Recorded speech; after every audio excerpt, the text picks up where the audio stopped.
Rolling with a little bit of a squirrely moment there on the bottom as he was snapped tight on the exit of the corner. Christian Challenger trying to stay off the back of Barber. They're going to go 3-1 as they come down the front stretch with Travis whirling on the bottom. There's contact. They still keep going. Whirling all the way to the bottom, but he doesn't have the speed. He's pinched too far to the inside. Challenger on the high side. He's going to be able to get the nose ahead. We are going green to the finish. Abramitis has the inside, but can he get it off the corner? He is much faster coming through there. Is there damage on Challenger? Abramitis is ahead. It's going to be a race to the line. Who is going to get it? Abramitis takes the win by 7 thousandths of a second.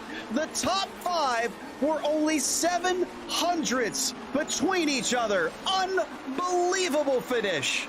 Pulling up ahead, but it's going to be 3 wide as they head down to turn 1. Look at that. That's Ian Haycock's making the move for the lead on the inside. They're almost 4 wide behind him. That's Reed Miller who gets into the back of everybody. He cleans out Yuko Leskala. Unbelievable. Haycock's with a move that saved his bacon. He gets a great run, covering down to the inside, almost all the way to the grass. He'll force Holly to go the long way around as they approach Rent. Kings is still potentially in this. No, he's starting to drop back as he tied on fuel here. As Holly tries to go around, he might have the speed to do it if he can just challenge him down to the line. He is a little bit wide. Now Kings is coming back. They are running out of fuel. It's going to be Kings who goes from 3rd to 1st at the final run. Oh, this is a bad place to catch him. He's going to be able to get through one. That's some distance. That is the buffer that he needs. I think that's going to do it for Guven. All he needs to be is fast off the final corner. He goes. He spins it. The final corner. Vico's going to win off the final turn and beat Guven, who led this entire race.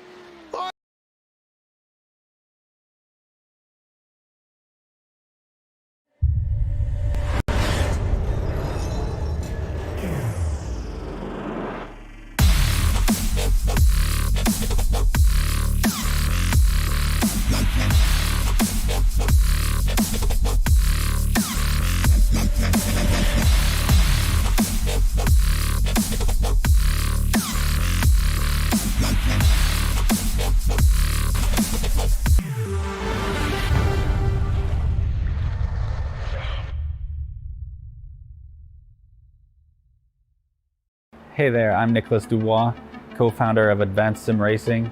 We are a Canadian company. So what we did here today is for a real petrol head. He's really passionate about cars, as you can see behind me. We did a turnkey solution for him based on his needs. We try to gather as much information as we can on our client. And like we did today, we install a D-Box system. We install ultra-wide cube control steering wheel. We try to provide the best quality for your budget. So let's say if you want a budget of 10 grand, we're gonna give you something that's the best for 10 grand. If you want 20 grand, then we always try to stay within your boundaries. We do try to make it as easy as possible. So the client, once we install everything, it's pretty much gonna be a turnkey. So he's gonna press start on his computer, and right after, we'll try to explain everything, how it goes, how it works, and then he's ready to go. Our aluminum is from USA, treated in Canada, cut in Canada. So we do sand all our aluminum piece just to make sure the powder coat sticks to it. And that's one of the reasons why we use powder coat, is to make sure you have the best aluminum finish in the industry. And our quality is beyond what you can get with any other competitors right now. We are really, really passionate about all the gear, all the cockpits, all the sim hardware, and that's why we want to create something that's really gonna reflect our passion into our product. Come visit us at advancedsimracing.com. You can always reach us if you have any questions. You can call us, you can text us, you can go on Facebook, like our page, ask us questions over there, and we'll make sure to answer every questions there is. We are very passionate about what we do, and we try to make it as easier for you to go into the sim racing world, because there's a lot of gear, there's a lot of options, but let us guide you through your process, and let's hope you'll be an Advanced Sim Racing customer.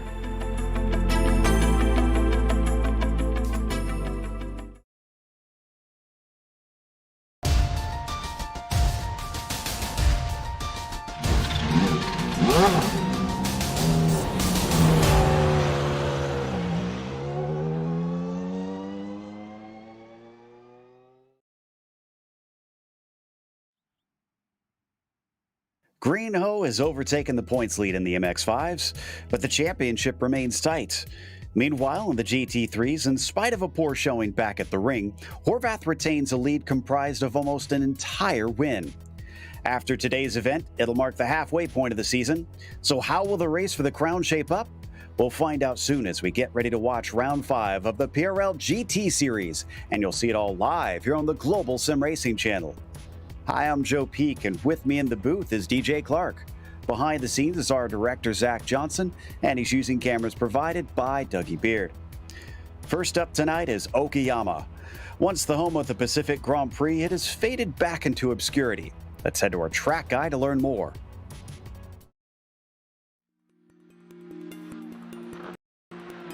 Welcome to Okayama International Circuit.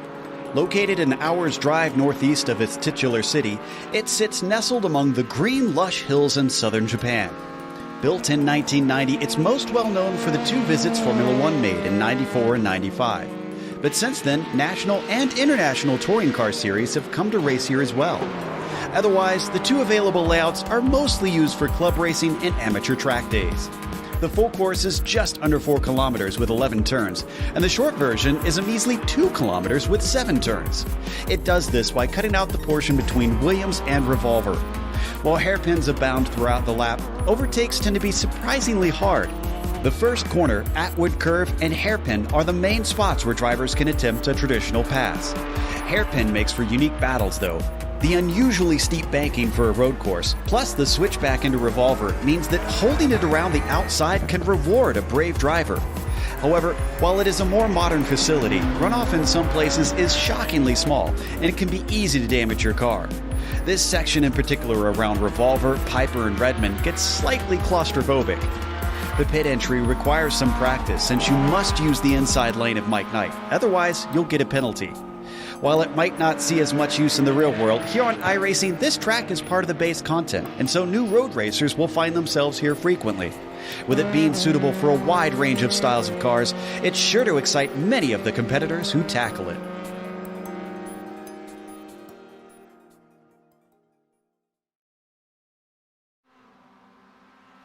Well, DJ, up until iRacing made this a part of the base content, I'd say most race fans probably would have associated this place with F1, but now the MX-5s feel right at home. Yeah, they certainly do, Joe. It is a great track for them as because of the lack of aerodynamic grip around here, it negates some of that dirty air that sometimes would affect the drivers when they come around here. And there's a couple of really great overtaking opportunities, specifically in these MX-5s. Going down into the first corner is a good area, and then into the hairpin at the end of that long backstretch. From there, we often see a lot of good fightbacks through Revolver and Piper, maybe even down into Redmond and Hobbs. But really, 2 of the most crucial corners that you have to get right, that's going to be Mike Knight in the last corner. Set yourself up for a good run down the main straightaway to try to get a dive down into the first corner. The only other problem with it, though, is a very tricky pit entry here that also starts in that Mike Knight corner. Absolutely, and that'll be a talking point later, no doubt. But before we get there, we want to mention that our broadcast is brought to you by ASR. Owned and operated by passionate sim racers, Advanced Sim Racing designs and builds the sturdiest and most durable aluminum profile racing simulation cockpits available in the market today. Visit them at advancedsimracing.com. It's also sponsored by RaceLab. RaceLab helps you to improve your driving skills. With modern overlays, race statistics, and native VR integration, you can get the best out of iRacing. Start using it now for free at racelab.app. Today's broadcast is also proudly sponsored by ButtKicker. ButtKicker products add an incredible immersion and realism to any game. Feel every nuance and truly put yourself in the driver's seat. Check them out at thebuttkicker.com. And finally, the PRL GT Series is also brought to you by NinjaTrader. Ready to compete against the financial markets? Supporting over 60,000 users across the globe, NinjaTrader provides award-winning trading software and brokerage services. NinjaTrader is always free to use for advanced charting, backtesting, and trade simulation. Visit NinjaTrader.com to get started with a risk-free trading simulator and start tracking your performance. Now, as for the championship situation, as I mentioned, is Kelly Greenhoe, who is still winning, but not by a lot. Cervantes falls down to second, and it's still only 4 points separating them. Jose Gonzalez and Odis Adams Jr., along with Bradley Holly, are kind of scrabbling to figure out who is going to be third. But that could all change around after today, certainly. It's all still pretty tight, especially this far into the season. Now, what about the teams championship here, DJ? Well, it's a little bit more spread out in the teams championship, with hashtag not a team having a 44-point lead over Road Warriors and a 64-point lead over the Hacks. A tight battle starting to shape up for third, though, with Oh God Right Turns only 2 points back from the Hacks and about 30 points back from them. Crikey, no breaks. And as for today's race, it's going to be another 35-minute event, as they usually do. So if you've been watching this season, this is all pretty familiar. But for those who are new, it is an open setup series. And they also have some penalties that they have to worry about. If they go off track or collect too many incidents, too many times, they have a drive-through at 13x and disqualification at 17x. They also have some bonus points: fastest lap, the pole, and 3 incidents or less for a clean race. Now, speaking of that poll, what's interesting to me is my eyebrows have been raised by Giancarlo Lenzi being our current pole sitter. Now, he had about 3/10 over everybody else up until just seconds ago, where Danny Cervantes has found himself some pace and has just moved on to the front row. But Odis Adams Jr. is usually the quicker one here in the MX-5s lately, DJ. So him down in third, I'm sure he's not going to try and he's not going to sit and take that.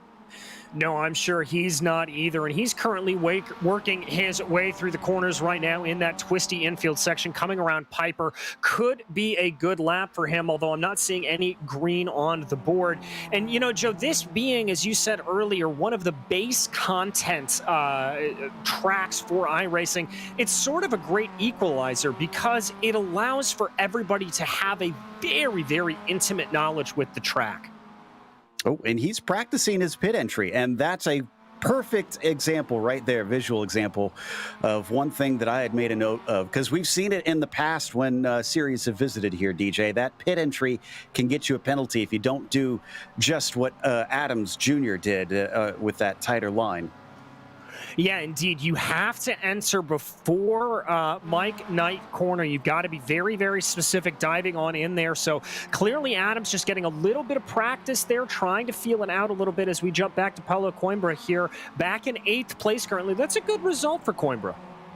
Yeah, he's actually on a pretty decent lap here through the first couple of corners as well. Let's see if he can keep that pace up through the rest of it. He's still got 7 minutes left in this qualifying session, and most everybody has set a time. I think Anthony Cortina is the last one that we're waiting on in the 97 to be able to have a lap counted. Must have had a few off tracks along the way. There are those who are slightly out of order, as Kevin Bergquist is still down in 15th. Guillaume Poven, though, has just popped into the second row faster than Odis.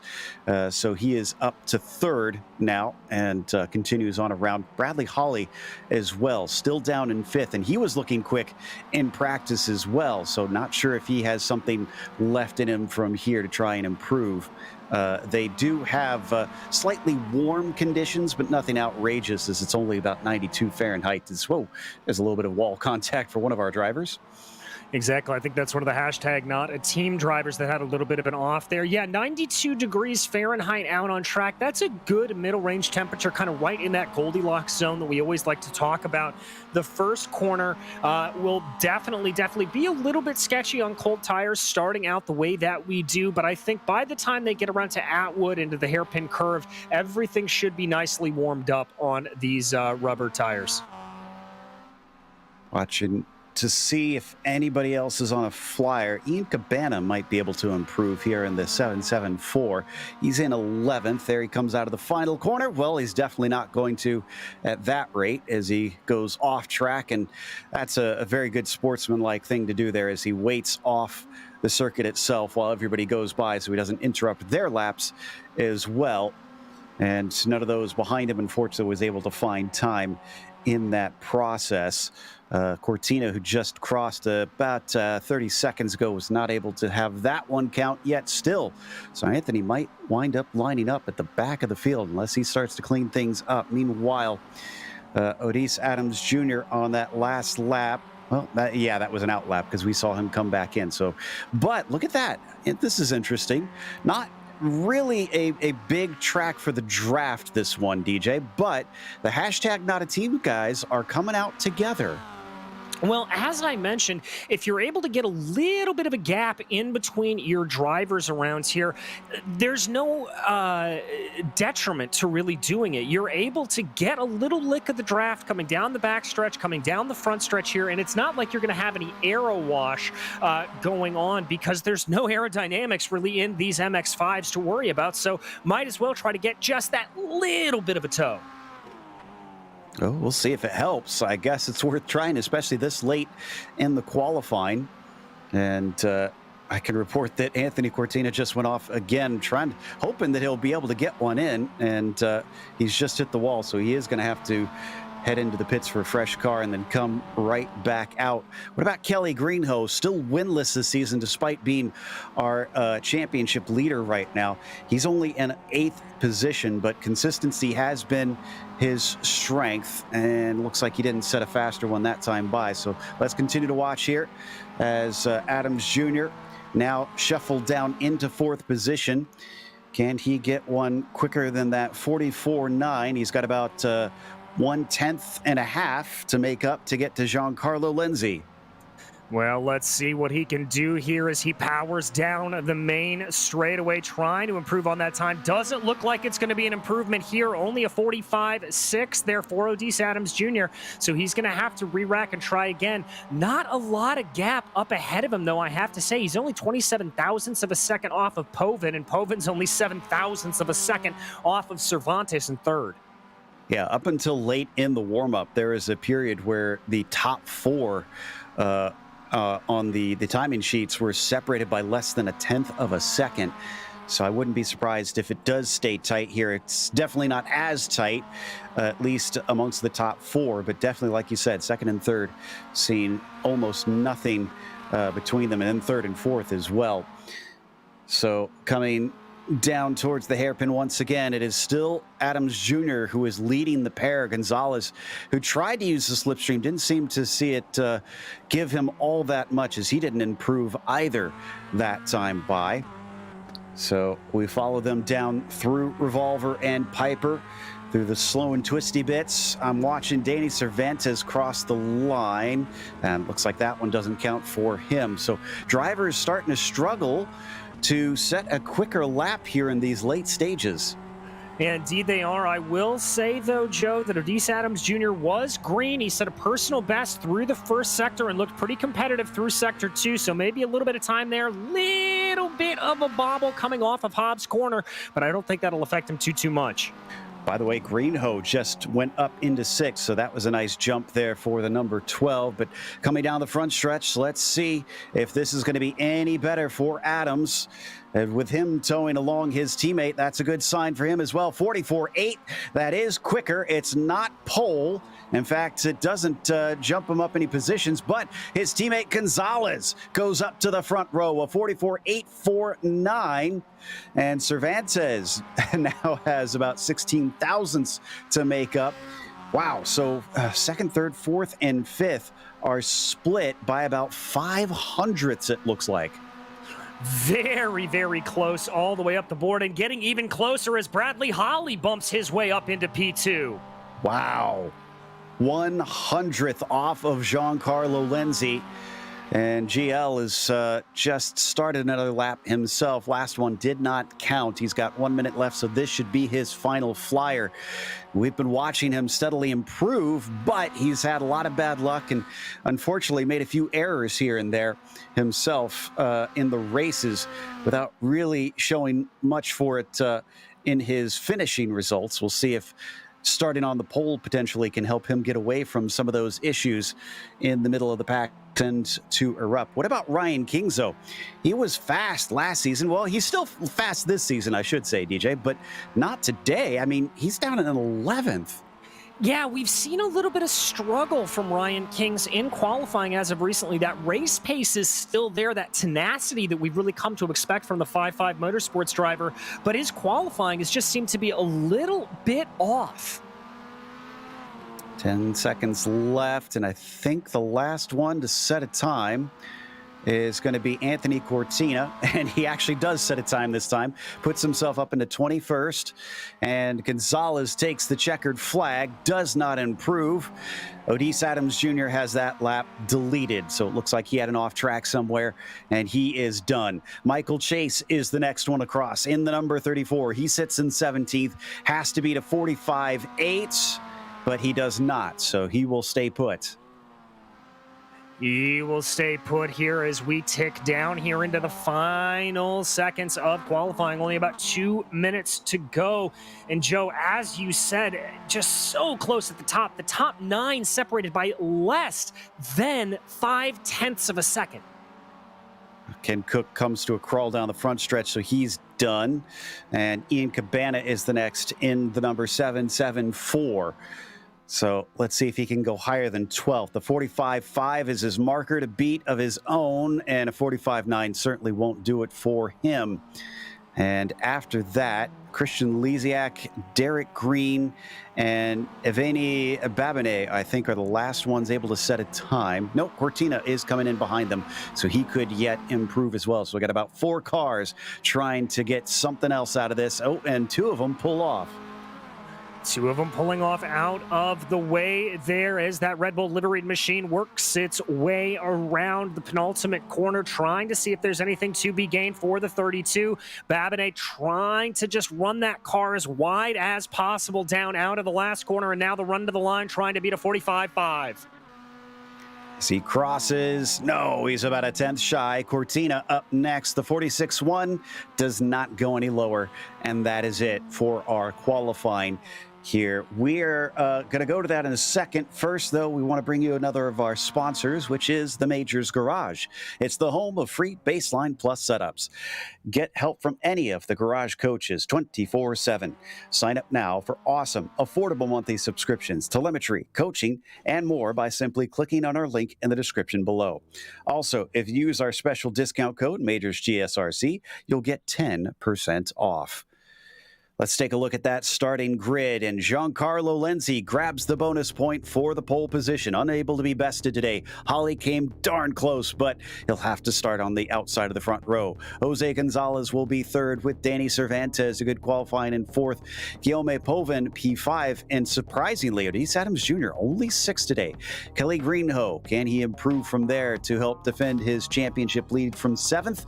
We'll see. Mark Kalin will start from 8th as Paulo Coimbra 9th, and Brett Karakov in 10th. DJ? Lining up in 11th, it's going to be Ryan Kings, followed by Ian Cabana with Andrew Venaro and Evgeny Babine in 14th. Derek Green will be 15th, followed by Kevin Berquist with Michael Chase and Simon Doyle behind them, with Ryan Scott 19th and Malcolm Foster rounding out your top 20.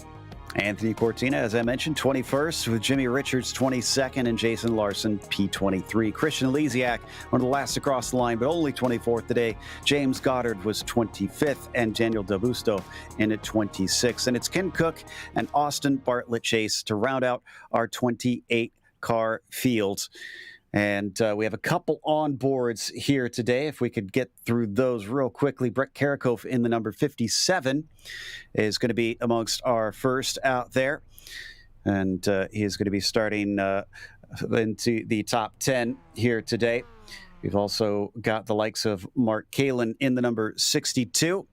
And another top 10 starter for that one. And then Bradley Hawley, as we mentioned, on the front row for today's race. We'll try and check in with them when we get underway here in a moment, but it looks like we have everybody out on the grid. So the engines start to rev as the lights come up, And the green flag is out. It looks like a pretty decent start for Lindsay, but I think it looks like Holly's starting to creep up beside him. Does he dare try and stick his nose in? No. He's going to hang tight in second place. He's given space, though. Giancarlo goes a little bit wide. I'm not seeing any incidents behind them for the time being, but it looks like GL is going to hold on to the lead through the second turn. But how much longer, DJ?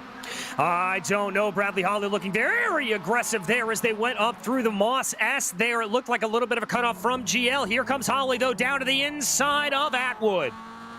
Hangs tough coming up the hill and onto the back stretch. Giancarlo's not going to give it up that easy, and it's going to be a drag race from here. Nobody close to them from behind, as Cervantes and Gonzalez was not as quick, and there goes Holly backing out of it early on. So maybe he feels like he's got the pace and not willing to risk it at this stage. Is behind them a little bit of side-by-side between Odis and Cervantes. No, that's Kalen, actually, in the 62. And he's going to go around the outside. He's going to get a little bit of a touch, and Odis is going to spin and suddenly finds himself going all the way to the back of the pack. Oh, my goodness, there just a little bit of incidental contact through the middle of the corner, and that was enough to tip around Odis Adams Jr. He's going to have it all to do for, but Joe up front, Giancarlo Lenzi having a little bit of a problem, and Bradley Holly able to sneak by. Man, Adams Jr., after 2 wins so far this season, the first and the fourth rounds, in the middle, he was just having miserable results, and it looks like he might have another case of that today. Meanwhile, Holly, now leading ahead of Lindsay, is going to lead the first lap around and come to the line. Cervantes sits in third, Gonzalez fourth, and Mark Kalen. Great start from 8th up to 5th. Indeed, really moving their way. It looks like Giancarlo Lenzi not letting that lead slip away from him as he starts to put a little bit of pressure here onto Bradley Holly. But I've got to say, Bradley Holly knows how to lead. He knows how to defend. This is going to be a hard order if GL wants to be able to get on by. Yep, and I think his best hope, though, is try to keep them away from the guys like Cervantes and Gonzalez, too. Because if they start to hold on, it'll be tough to pass without making yourself vulnerable for sure. And look at that. We might have an attempt here from Povin, who's got a run on Kalen. We're watching from Holly's view. Takes a deep breath. It's early on. Lindsay is not going to attack, it looks like. He closes in. And yeah, does not pull out to the side. And Povin also will sit behind Kalen as well. So very calm beginnings for drivers after that first lap. Oh, we said it was a calm beginning, but back in the field there, Derek Green going 3 wide down into the hairpin corner, not exactly getting that memo a little further back in the pack. Ooh, and he goes way wide coming out of Revolver. He's going to lose multiple positions. He does the right thing. He holds out and does not dive in front of other cars. That could have caused a big accident, but he falls to 20th because of it. Indeed, he's going to fall behind, but a real scrum starting to form up behind him a little bit with Lisiak, Larson, Bartlett, Chase, and Foster. They're able to sort themselves out a little bit of a push wide there coming down through Redmond. Ooh, 2 of them coming together as well. Jimmy Richards and Del Busto finding themselves off track. They're going to fall to the very back of the field. They are able to keep going, at least for now. And boy, drivers are going to have to be careful if they keep this up. They're going to reach that incident limit as there was a try for the lead from Lindsay down into the first corner. He nearly had it, but Holly gave him just enough space, so they thankfully did not make contact. Here you can see on screen, he is all over that rear bumper. Yeah, he's really trying to push his advantage here to the best of his abilities. You can see him try to push his way this way and that as they make their way up through Atwood. Little bit of a look to the inside there, just trying to get a better line, and he may have it as they come out of that sweeping right-hander. Going all the way out to the outside line there was Holly. Even though it was a longer distance, it looked like that allowed his momentum to stay up a lot better than Giancarlo's. And coming into the braking once again, doesn't want to risk it at this stage. Just sits and stays put, not seeing anybody else behind them side by side. So everybody kind of staying stationary into the hairpin on this lap. Yeah, everybody trying to calm themselves down a little bit. That opening scuffle, that opening attack in the first 5 minutes, this is where we normally see those races get a little bit calmer. Everybody start to get into that groove, especially on a tight track like Okayama. Not getting the memo there, back in the back. That's Brett Garikoff making a move on, I believe, Kelly Greenhoe. It is indeed, and Greenhoe is going to try to fight back. These are both drivers giving us cameras today. Greenhoe logging in a little late here, and they're going to continue the side-by-side battle down through Mike Knight, and coming into the final turn, this is Kelly that we see on screen holding the inside, and still the battle carries on. Unbelievable stuff from both of them. Little bit of momentum in favor of Brett.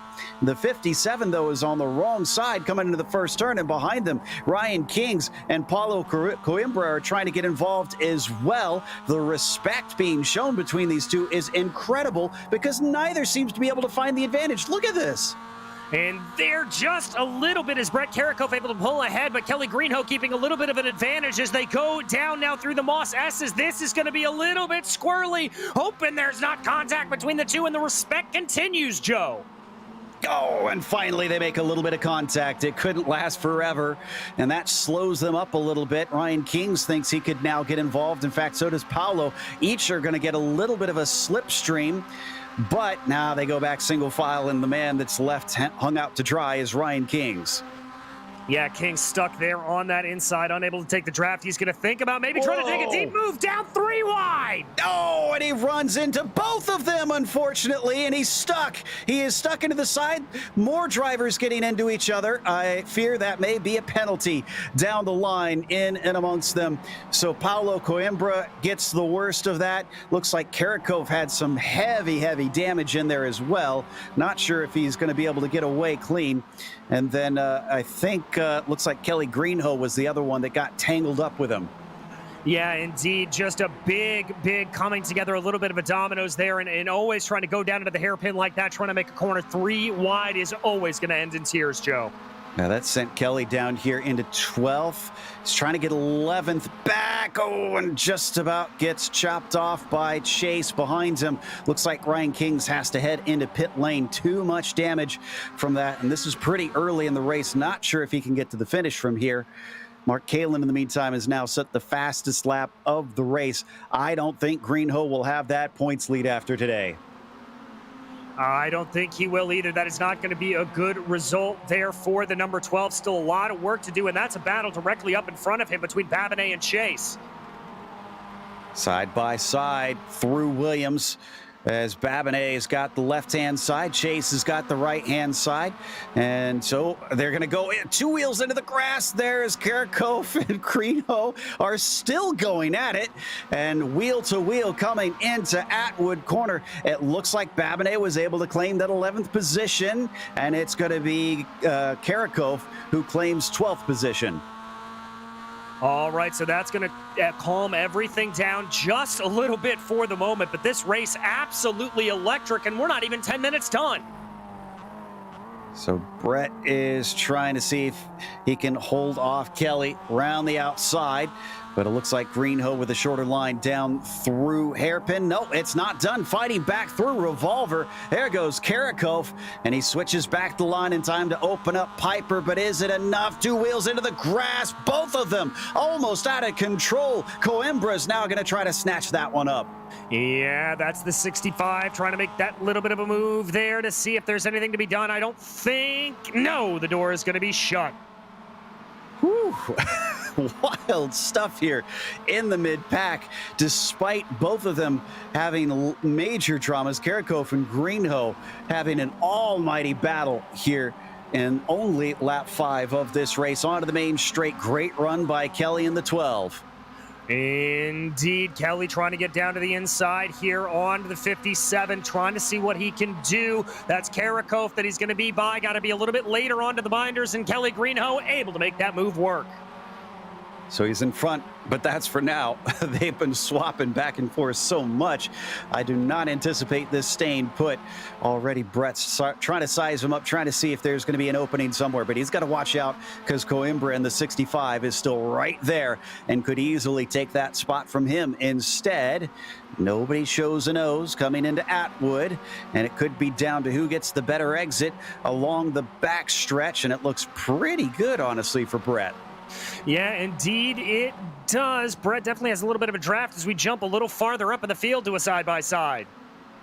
Yeah, this is between Bergquist and Cabana, and looks like Bergquist will get that spot. No cut back there from Ian like we saw before from Karakov, so he will settle for the 8th position. They've also got Venaro there behind them in the number 38. Indeed, Venaro just kind of stalking behind here, waiting to see if that battle is going to erupt again. It's a good call from Venaro, not to try to get involved in it necessarily, but just to see if he can pick up any of the scraps. A little bit of a lockup there from Bergquist.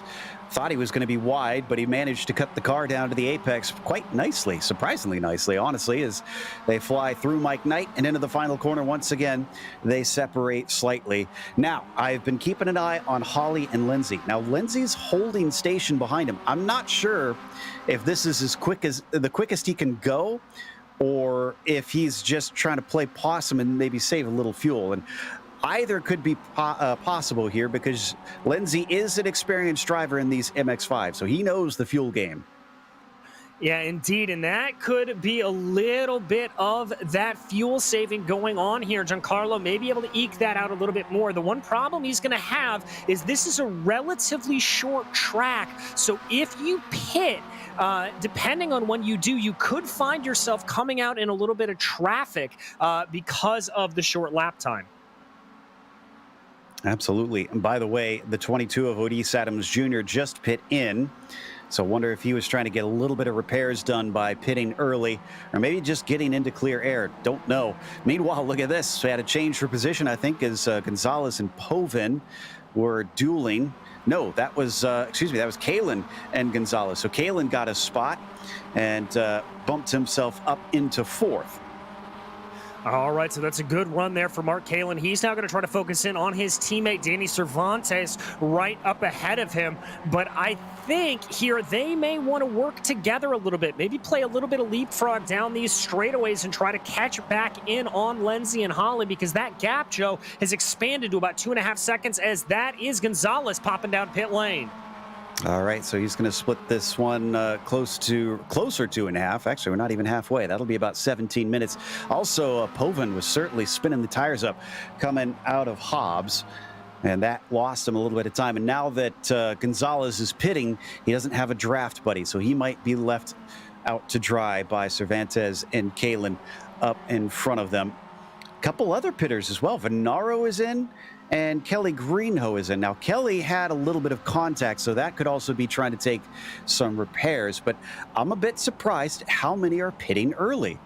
I am too, Joe. Normally we see a little bit of wanting to go longer. Is that Gonzalez up on the jacks changing tires? I can't remember the last time we've seen a tire change in this series. That must be some sort of mistake. The only other thing I can think of is, we got to go to the lead. Lindsay's managed to get the inside of Holly. We got some overlap. Is he actually going to try and take it this time as they come down into the braking zone? He's got the inside, but Holly could try and fight back. No, he loses the overlap. He could try the cutback, but he's going to be on the outside. And now back to the top spot. Giancarlo Lindsay is your leader again. Lindsay doing a great job to get himself back in front. Just noticed that Holly had a little bit of a suboptimal run out of the Atwood curve, and he was able to capitalize on it. So Lindsay not worried about saving fuel here. He wants to lead. This is something of a fascinating time for me, because 9 years ago, that man in that 02 helped found this channel. I remember working with him and doing some of our first broadcasts together. He's since obviously moved on and gone to other ventures, but here 9 years later, I might get to call a win. We'll see if he can hold on to this for good old GL. And Bradley Hawley's going to try and deny him, but he's overdue for a good race here, is Giancarlo, after a bunch of lackluster results so far this season in the MX-5s. Indeed, and behind them, a little bit of side-by-side between teammates. Mark Kalin trying to go the long way around Danny Cervantes, now looking at a little bit of a cutback. So the Waterback drivers are in a nice little fight here, and Povin has caught up to them. I thought maybe he would lose touch, but that is not the case at all. He's clearly got something good underneath him. Down into Atwood Corner, though. Let's see, who gets the better exit? Ooh, kicking up a lot of dirt there was Mark Kalin. Yeah, indeed, he was trying to take that out and runs it a little bit wide. I think that's Kalin trying to carry a little bit more momentum to the outside. Looks like it may play out for him here a little bit, but I don't think he's going to be quite close enough to close in on that 25 of Danny Cervantes. Oh, he's going to look for it. Kalin's going to try and overtake on his teammate. He breaks very, very deep, though, and that'll actually give him the inside for the next corner. Can he hold on to it is the question. Side by side. Oh, and they're also going to bang doors. That's the second time we've seen through that corner. This time, they managed to exit out the other side. At least both of them do. And that was not the kind of teamwork that I was talking about when I said these two need to go. Is here comes Cervantes back to the inside. I think they're just having a fun with a good race here. I don't think they're thinking team anything. And it continues on up the hill out of Hobbs. It's going to be Kalin to the inside. Is he going to decide to pit in? Yes, he is. So I think he figures that's enough of that fun. Let's get out of this and leave my teammate alone. And Joe, the leaders also down pit lane. Lindsay and Holly both opting to come down here on this lap as well. Oh, so splitted it perfectly in half here.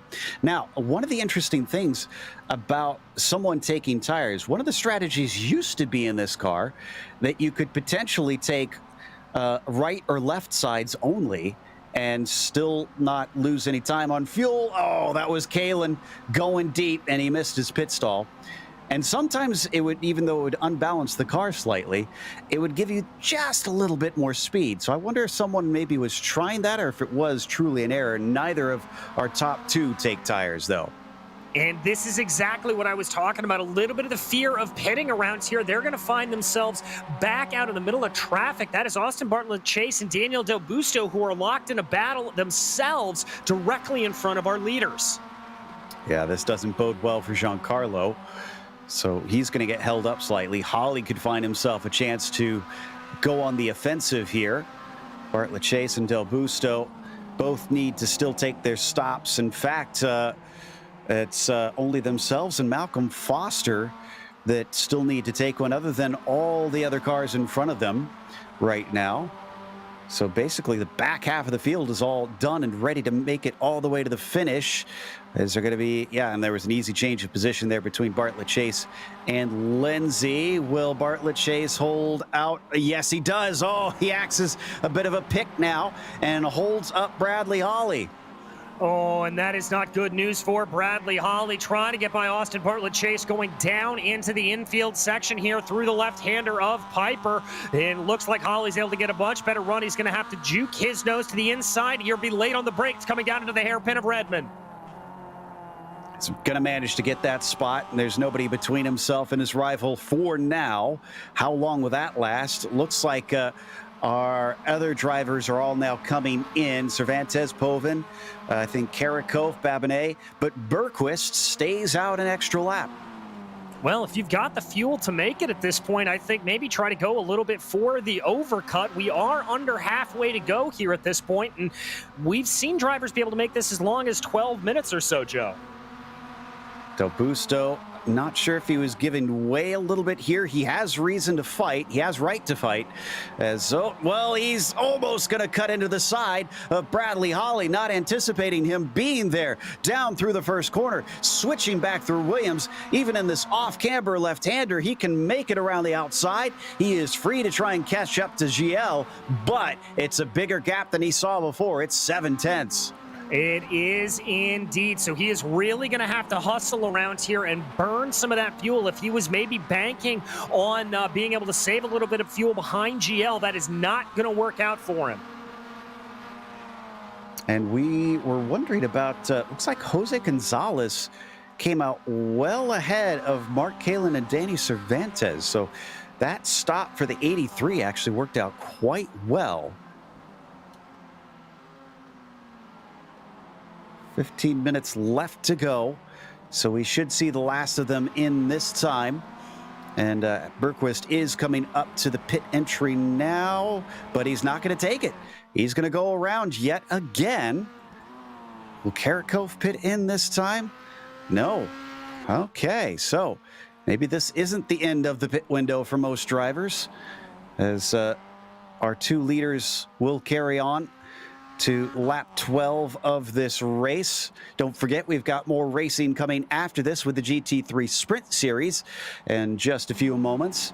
So we are not finished once the checkered flag falls here in Japan. And has Holly gained on him? Yes, he has. About 0.2 quicker this time by.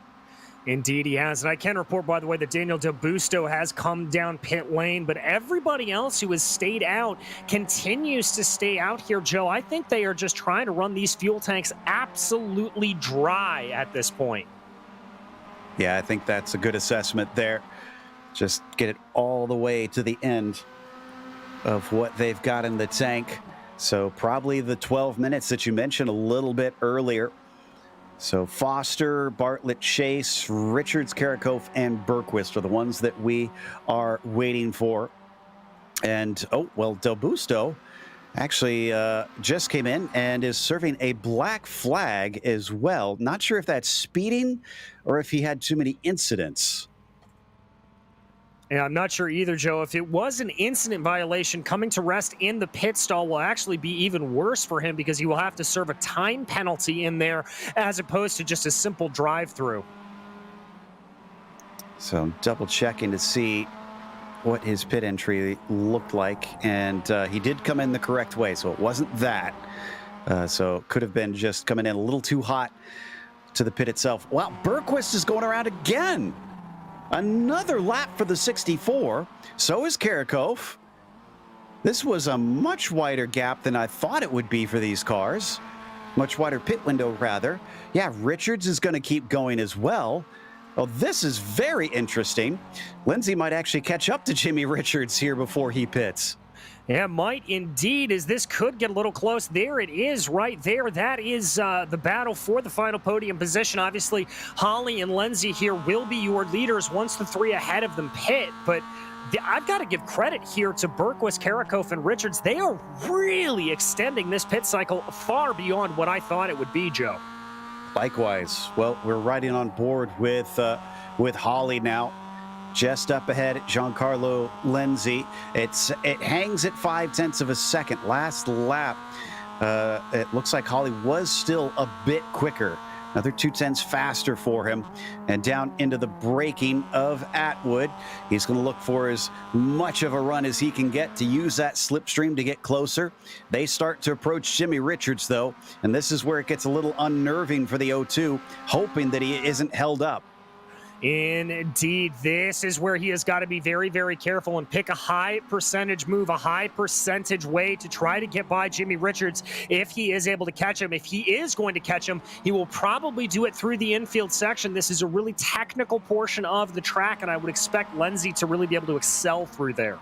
Oh, he's pushing hard. He had two wheels in the dirt there coming off the corner, but thankfully did not bend it as we once again watch from on board with Bradley Holly, who is now caught up to 0.3 of a second. So he's chopped that pretty much in half between himself and GL. Coming through the right-hander here as they get it down to the last couple corners. Richards mercifully is pitting in this time and leaving them be, but Bergquist keeps going. Bergquist is not in, and Karakov the same. So still not back into the lead for these two, but look at the run that Bradley Holly has. He could maybe try and attack here into the first corner. Does he dare? No, not yet. I think here, if I'm Bradley Holly, I want to try to wait, focus a little bit more on trying to get a good run here through the Moss S and through the Atwood curve. That's going to be a little bit of a higher percentage overtake area. Oof. Once again, both of them kicking up dirt coming off of Williams, just using every inch of the track, maybe into Atwood. No, and that looked like very early braking from Bradley Holly. I think he's trying to square off the corner. He's looking for the exit, and he nails it. Here we go. Indeed, here comes Bradley Holly. He's going to tuck up behind in the draft and wait until the last possible minute to poke his way out. Or is he giving him a little bit of a bump draft here, potentially? He's been known to do that. And I think that's exactly what he was doing. So Bradley Holly is going to play patient, which I think would probably unnerve Giancarlo even more, because that means he does have the pace, he does have the ability to attack, but he's choosing not to. Yeah, indeed. And I can report, by the way, that Kevin Berquist finally coming down pit lane. Okay, and I expect Karakov to do likewise. Yes, he does. Thankfully, somebody having a problem here. Trying to figure out who this is. Ryan Scott coming up out of Atwood, having a bit of an issue. I think that was a self-spin. Yeah, just lost it on his own. Yeah, indeed. As we focus back on that battle between Lenzi and Holly out of the final corner, Bradley a little bit farther behind. The gap is holding at about 0.4 of a second right now. So it looks like that bump draft may not have helped Bradley as much as he hoped it would. Certainly not. But that also gave him valuable information of how close he needs to be as well, because the slipstream gave him plenty of time to get side by side by the time they got to corner entry. The real question is going to be, which way does he take? Because we've seen, DJ, that run through Hairpin and Revolver, you can defend from the inside, you can defend from the outside. It all depends. Yeah, indeed, Joe. It's going to be tricky to see here. I think you've just got to pick one line that you feel a little bit braver on, that you feel a little bit stronger on, and stick to it. Looks like Lenzi's fading to the right here a little bit, comes back to the racing line. I like that. Try to get in Bradley Holly's head a little bit, maybe. Bradley not going for the overtake. Very deep into the corner there for GL, and he's going to hold on to the lead for the time being. It's not a huge gap back to Jose Gonzalez behind them, about 3.5 seconds. So they can battle a little bit. And you know, I wonder if that's what Bradley's thinking. If he's thinking, you know, if I battle now, it's going to become a three-way fight, and I don't want that. Yeah, indeed. That could be what he is trying to think about here, trying to just measure the odds a little bit and try to keep themselves ahead. Hold off until close to the end so that they don't become vulnerable. And on to the front stretch. At times he's been pretty close to the rear bumper of that 0-2, but doesn't look close enough this time. Front stretch just not long enough for the pair of them to get a decent run. Looking down through the fields to see who some of our hard chargers are.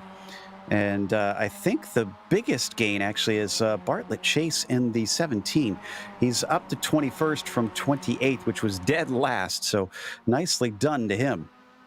Yeah, indeed, a very, very good run from Austin Bartlett Chase. He'll be happy to see that, as will Bradley Holly here to see that gap coming down a little bit. It's at about 0.3 of a second now as they work their way through Atwood. Oh, and this is how close he was the last time when he made that bump draft. So will he? Nope, he's not going to go for it. He is going to once again give him a little shove and a hurry up to help make them faster than Jose Gonzalez. Yeah, he's just going to try to push here a little bit more. I'm beginning to think you're right, Joe, that they are trying to stretch this out a little bit. That's what Bradley's focused on. He does not want Gonzalez to be a part of this fight. He just wants this to be a two-way fight to the end. Man, what a back's been having quite a scrap, because Cervantes and Kalen are at it again. And this time they don't make contact down through Revolver and Piper. But it's going to be Kalen who comes out ahead as we continue to watch these top two stay very close. And well, as soon as I say that, Cervantes goes back at it, and I think they made more contact this time. This is not going to end well if they keep this up. No, it certainly will not, Joe. They do not want to be bumping and banging like that. They are on for a good team position here to be 4th and 5th. That'll be a good haul of points for Waterback. You don't want to throw that away. Absolutely. I'm a bit surprised they're racing this hard. Yeah, I can understand really wanting the position, But clearly they are not concerned about what that result is as we watch the onboard with Kalen. And they're going to be wheel to wheel once again into the corner. And he's going to send Cervantes wide, forcing him to brake deep. And now he's back ahead. Indeed, back ahead there is Cervantes, but Kalen just trying to stalk behind here a little bit. If he can get a good run down through Atwood again, he should be okay. Last time up along the backstretch, there was a lot of weaving between the two, trying to break the slipstream. We'll see if it's a little bit more of the same as the 25 holds the inside tight line. Now drifts back across. A little bit of a run, and there's the weaving. There it is, back and forth. Covers the inside once again. Going to force him to go the long way around. Holly did take a little bit of a look, by the way, but backed out of it before they got to the braking as we go wheel to wheel down through the hairpin. Cervantes ahead, Kalen behind. They get single file before Revolver. Yeah, they're going to be single file there, and it looks like that Kalen got a little bit wide coming through the corner, kicking up a little bit of dust on corner exit, so that slowed him down a little bit. I don't think he's going to have a chance to really attack now through Redmond. And interestingly, I believe they're going to be 3 to go when they come across the line here. Still on the attack. Kalen unwilling to give up, but he doesn't get a good exit out of Hobbs. So as they fly down into the final corner, can either one start to set the other up? Here coming into the first turn once again. No, I think Kalen's a little too far behind. Whoa, somebody way off there. I think that was Adams Jr. Yeah, I think it was too, and you know, we obviously focused on his problems early on. He's been able to climb all the way back up to 7th, Joe. That is an incredible run from being dead last at the end of the first lap. Yeah, especially since I think, yeah, he qualified 6th, so maybe there was a little more pace in it that he couldn't find in that qualifying session, and has made good use of that early pit stop to get back into it. It's separated to 5/10 between Lindsay and Holly for what it's worth. So I'm not sure if Bradley is backing off a bit or if GL was able to shake him briefly. Meanwhile, we're watching Povin just ahead of Adams Jr. And then also back here, this is Venaro, Greenhoe, and Coimbra. And Greenhoe also on a little bit of a recovery drive. Remember, having those problems earlier on, he is trying to get the move done here on Venaro. Thinks about sending it down to the inside, keeps his nose down there, but it doesn't look like it's going to play out. Yeah, his contact with Ryan Kings earlier in the race was not helpful, I'm sure. And wow, great job carrying that speed around the outside of Revolver, but he leaves the door open in a Piper because of that. And this is going to give a great opportunity for Coimbra to maybe get both of them or just one. No, he's going to brake early and then down into Redmond and eventually up through Hobbs. Look to the inside from Greenhoe. Can he finally get the job done? Not completely. They're going to stay side by side. They're going to stay side by side down into Mike Knight, but the line here is going to favor Kelly Greenhoe, and it looks like he's able to hold it out, and he is going to bring Coimbra right along with him. Now down to 2 laps to go left here, and coming down the front stretch as they approach the first corner. Trying to stay defensive. Coimbra wants to keep Venaro from being able to fight back, and he'll successfully keep that defense up. But this allows Greenhoe to start to pull away and try to chase down Odisse Adams Jr. And focusing back in on that lead here is Bradley Holly trying to get a little bit attacky. You saw him carrying some more speed out of Atwood. He's trying to tuck up behind down this long back stretch, maybe go to the outside here down into the hairpin. Lindsay on the defense, breaks a little bit deeper, and that will actually serve him very well, as it looks like Holly does not have a second go at it into Revolver. Valuable information, or was that him shooting his shot? I've got to think that was a little bit of a reconnaissance drive there. Ooh, that was a big clobber of the curbs for Giancarlo Lenzi. He's got to be careful for that. Doesn't want to make a silly little mistake and throw away a win. Oh man, this is going to be fascinating on the final lap, because they're coming to the white flag this time by. And as we saw, the backstretch seems to be the place that Holly is looking at being most likely, but it's not the only place where he could attack. Let's watch and see what he does. Indeed. Oh, big defense there from Giancarlo Lenzi all the way down to the pit wall. Okay, so he's trying to break that slipstream as best he can. He knows that if Holly gets a whiff of it, he's going to use every inch of it and try to attack. Up to this point, it was all just dry runs. Now's the real deal. Final lap of the race, and it's going to be halfway through the season after this one. So this is important to both of them in terms of setting the tone for Giancarlo, even though he's not in the hunt for a championship. Holly just trying to get into the fight here as he sits 5th in the points. Up the hill, 0.4 of a second between them, DJ, as they start to approach the hairpin. And this is all going to be about the draft here for Bradley Holly. Lenzi trying to break it a little bit, going all the way down to driver's right, holding into the middle of the road, trying to prevent as much of an attack as possible. Holly's got a little bit of overspeed, going to try to shoot to the outside. Just couldn't get the overlap, but, oh, he's going to try it again. I kind of wondered if this was the case. He sticks his nose in, and he's given space, both of them off the course for a brief moment, but nobody loses control. Here we go. One last realistic shot for Bradley Holly, and Lenzi knows it. He covers the inside, down into Redmond.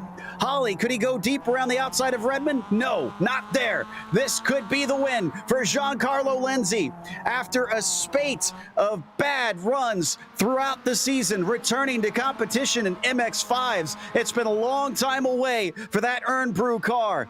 And Giancarlo Lenzi has one more corner to go out of the final one. He's got to be quick enough, though. This is going to be a slipstream for Bradley Holly. This might not be over. He tries to break that draft once again. And as they come to the line, it's going to be enough. And Lenzi takes the win. Oh, takes the win by 0.16 of a second there, Joe. A fantastic run for Giancarlo Lenzi. Behind them, Gonzalez to a solid third. Cervantes beats Kalen in the end. And then Povin wound up ahead of Otis Adams Jr. Looks like Coimbra will come out ahead of Greenhoe. Berquist could only get 11th today. Bit of a sad result for him. And they continue to come across the line. Looks like a little bit of a fight between Larson and Green, but I think that'll finish in that order.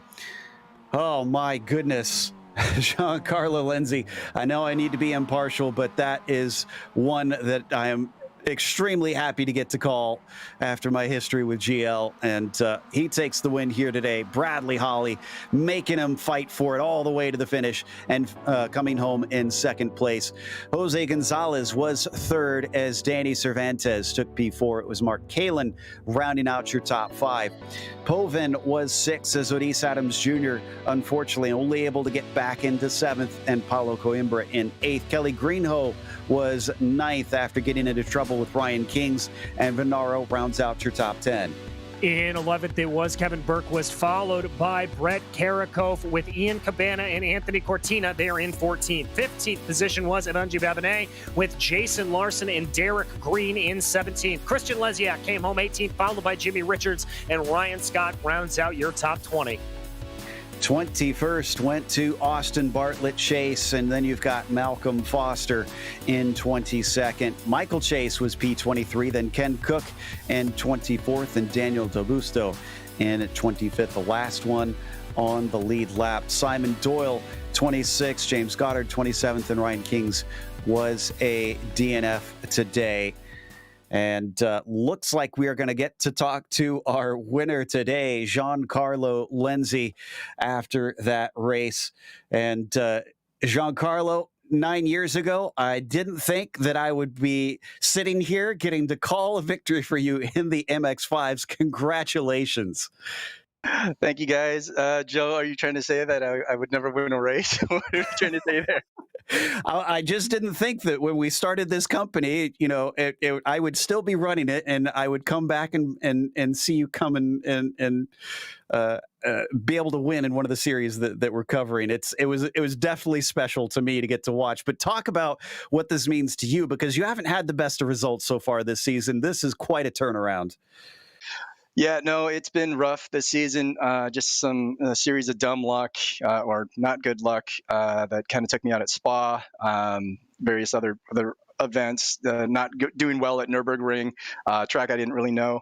But what it means to me for this race, I really want to dedicate this race to Sam McAleer, and that's why I run the Iron Brew. Livery is for him. He passed away in 2021. He was a constant MX5 driver through the series that we broadcast and that we have various members from. And so it's Sam, this is for you. Miss you, buddy. I kind of figured that's what you had done that for, and it's incredibly touching. So what does this mean for the rest of the season? Do you feel like you got your sea legs finally? Oh gosh, I went into this race thinking I hate Okayama. Every time I race here, the beginning of it's there's a lot of nervous energy. I'm like, I'm not going to be fast. I really got dumb luck. I have to thank Andrew Venaro for just a good draft lap. He wasn't slow, and I was able to pull behind him and get just that 100th above Brad Hodley, and I was just going to be happy with the top 5. But for the rest of the season, I don't know. We'll see. A lot of these guys are really fast. They're putting a lot of time and prep into it. Well, the next one out, we are going to be heading off to, I believe, Sebring, which is another one which will offer the draft. So do you see yourself maybe trying to reach out to some of your fellow competitors and get some sort of alignment going on? If anybody wants to reach out, I typically kind of lone wolf it. I kind of stay back in the corner of every party. And if anybody wants to reach out and says, "Hey, let's work together," I'm for that. I missed the team signups and things like that. And if anybody wants to reach out, definitely. Well, other than Mr. Venaro, anybody you want to thank that helped make this win possible?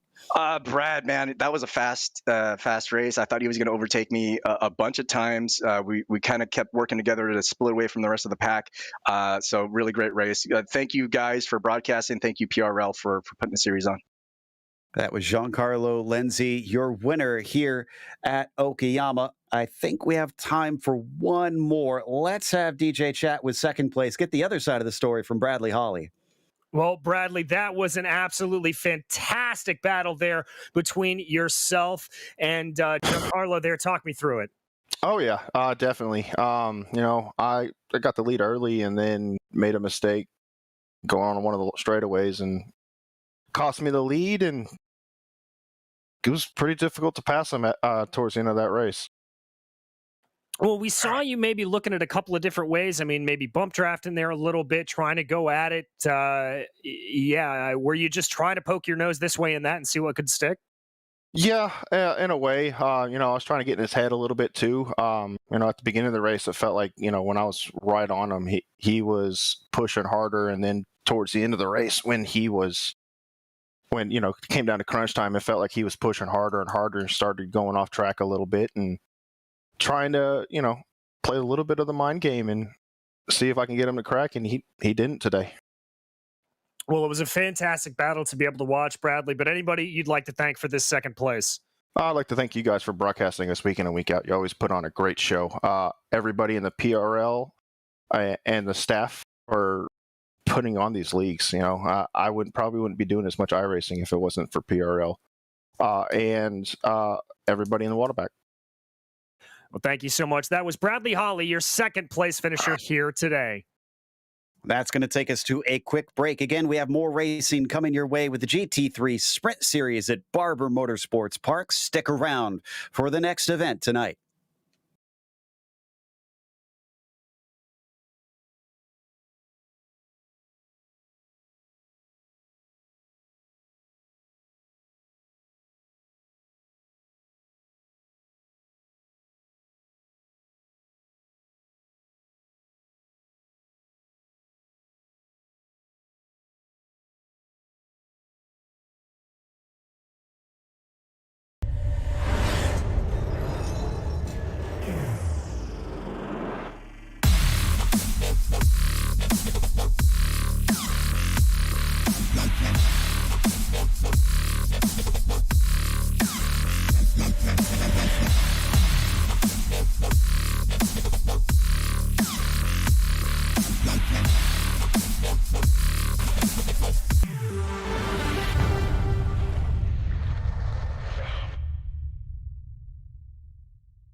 Hey there, I'm Nicholas Dubois, co-founder of Advanced SimRacing. We are a Canadian company. So what we did here today is for a real petrol head. He's really passionate about cars, as you can see behind me. We did a turnkey solution for him based on his needs. We try to gather as much information as we can on our client. And like we did today, we install a D-box system. We install ultra-wide cube control steering wheel. We try to provide the best quality for your budget. So let's say if you want a budget of 10 grand, we're gonna give you something that's the best for 10 grand. If you want 20 grand, then we always try to stay within your boundaries. We do try to make it as easy as possible. So the client, once we install everything, it's pretty much gonna be a turnkey. So he's gonna press start on his computer, and right after, we'll try to explain everything, how it goes, how it works, and then he's ready to go. Our aluminum is from USA, treated in Canada, cut in Canada. So we do sand all our aluminum piece just to make sure the powder coat sticks to it. And that's one of the reasons why we use powder coat, is to make sure you have the best aluminum finish in the industry. And our quality is beyond what you can get with any other competitors right now. We are really, really passionate about all the gear, all the cockpits, all the sim hardware. And that's why we want to create something that's really gonna reflect our passion into our product. Come visit us at advancedsimracing.com. You can always reach us if you have any questions. You can call us, you can text us, you can go on Facebook, like our page, ask us questions over there, and we'll make sure to answer every questions there is. We are very passionate about what we do, and we try to make it as easier for you to go into the sim racing world, because there's a lot of gear, there's a lot of options, but let us guide you through your process, and let's hope you'll be an Advanced Sim Racing customer.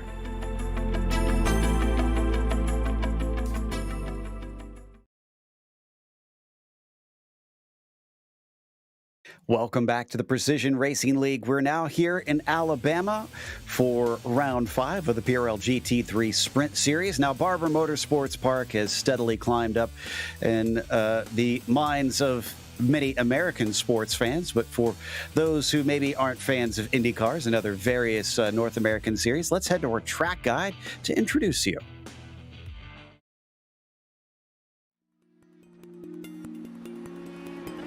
Welcome to Barber Motorsports Park. Located just east of Birmingham, Alabama, this is one of the newer circuits in American road racing. The track was built in 2003 by George Barber to go along with his Barber Vintage Motorsports Museum, which can be seen appropriately from Museum Corner on the track. While the main circuit is the full course, which includes 16 turns over roughly 2¼ miles, there are also 2 lesser used layouts called the Short A and Short B courses. The track is known for its technical layout and hugely dramatic elevation changes. In every category of racing, it carries a reputation of making overtakes difficult. That's not to say it's impossible, with most passes happening into Charlotte's Web. Named for the spider sculpture outside the hairpin, it often suckers drivers into braking too deep with a sudden drop just as you attempt to slow the car down. That's not the most challenging part of the circuit, though. Museum Corner is reminiscent of turns like the corkscrew, with its blind entry, multiple apexes, and cliff-like plunge down a hill. IndyCar and IMSA have visited many times in the past decade, while motorcycle racing is also a regular staple here. Practice and precision are usually required to be able to find a fast lap, but there's a heavy dose of bravery also needed in a number of spots. Despite the track being very wide, accidents often collect multiple cars due to the lack of visibility over crests. All in all, this place proves tough to even seasoned veterans. But with the hillsides and trees providing beautiful natural viewing spaces and an immaculate facility, it's no wonder fans keep showing up in droves to watch the racing here.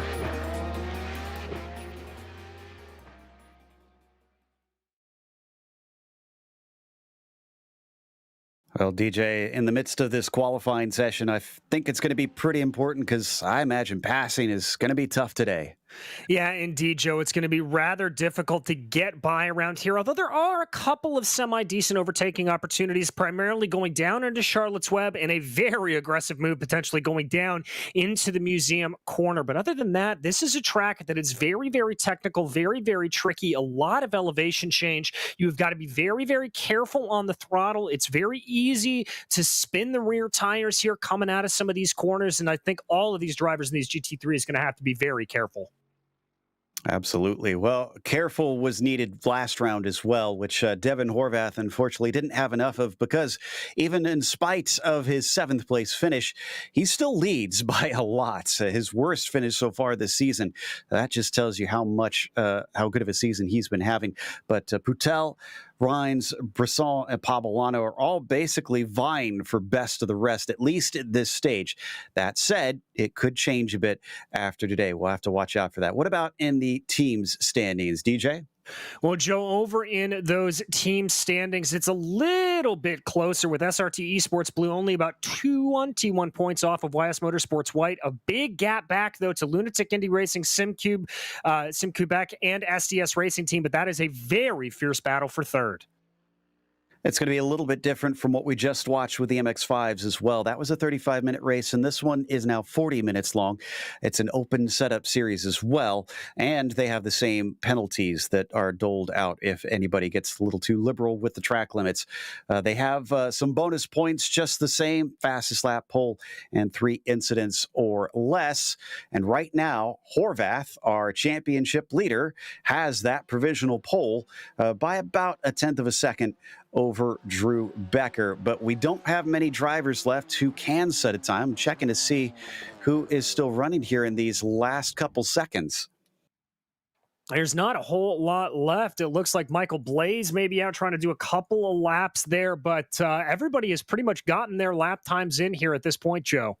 Yeah, it looks like it is indeed finished. So the grid is set here today as that session finishes up. And here is the starting grid. Devin Horvath on the pole, as I mentioned, with Becker right beside him. And Michael Pabolano will start from 3rd. Luke Davis, great return for him, up to 4th with that lap. It'll be Ryan Poutel in 5th, followed by Caleb Limon in 6th. And it's Nick Matthews in 7th with Rob Campbell in 8th. Row 5 sees Colin McKenzie and Ethan Tavatas. In 11th place, it's going to be Nico Zanadakis, followed by Roy Brown with Paul Espina and Shark Comedy making up row 7. Row 8 will be Dale Peterson and Andrew Ellis, with Alan Roth and Miguel Fonseca behind them. 19th place will be Eric Dube, and Christopher Rines rounds out your top 20. And 21st, it is Blake Zede, Tommy Brisson starting 22nd. Michael Blaze will be P23. You've got Alex Wright in the 24th spot and Neil Alexander in 25th. Glenn Vonko down P26 today. Corey Precker, bit of a disappointing one in 27th. You've got Lucio Vargas in 28th and Baron Hilton 29th. Top 30, rounded out by Nick Salapudis. In 31st, it'll be Ryan Luna, followed by Robert Go, with Brian Hoskins and David Morse behind them. Julien LaRouche will line up 35th, followed by the last driver to set a time, Jim Fitzpatrick, and Kenny Rodriguez will bring up the back of the field. 37 cars out here. This is going to be a lot for a small track like this, and hopefully we don't get too many issues with traffic. Just about all lined up, so while they get ready for the pace lap, let's head through our onboard cams. Drew Becker with his friend once again and dutifully distracted. Now that's a smart idea right there, as the cat will probably not care at all from here. And then we have Paul Espina. Looks like he is patiently waiting.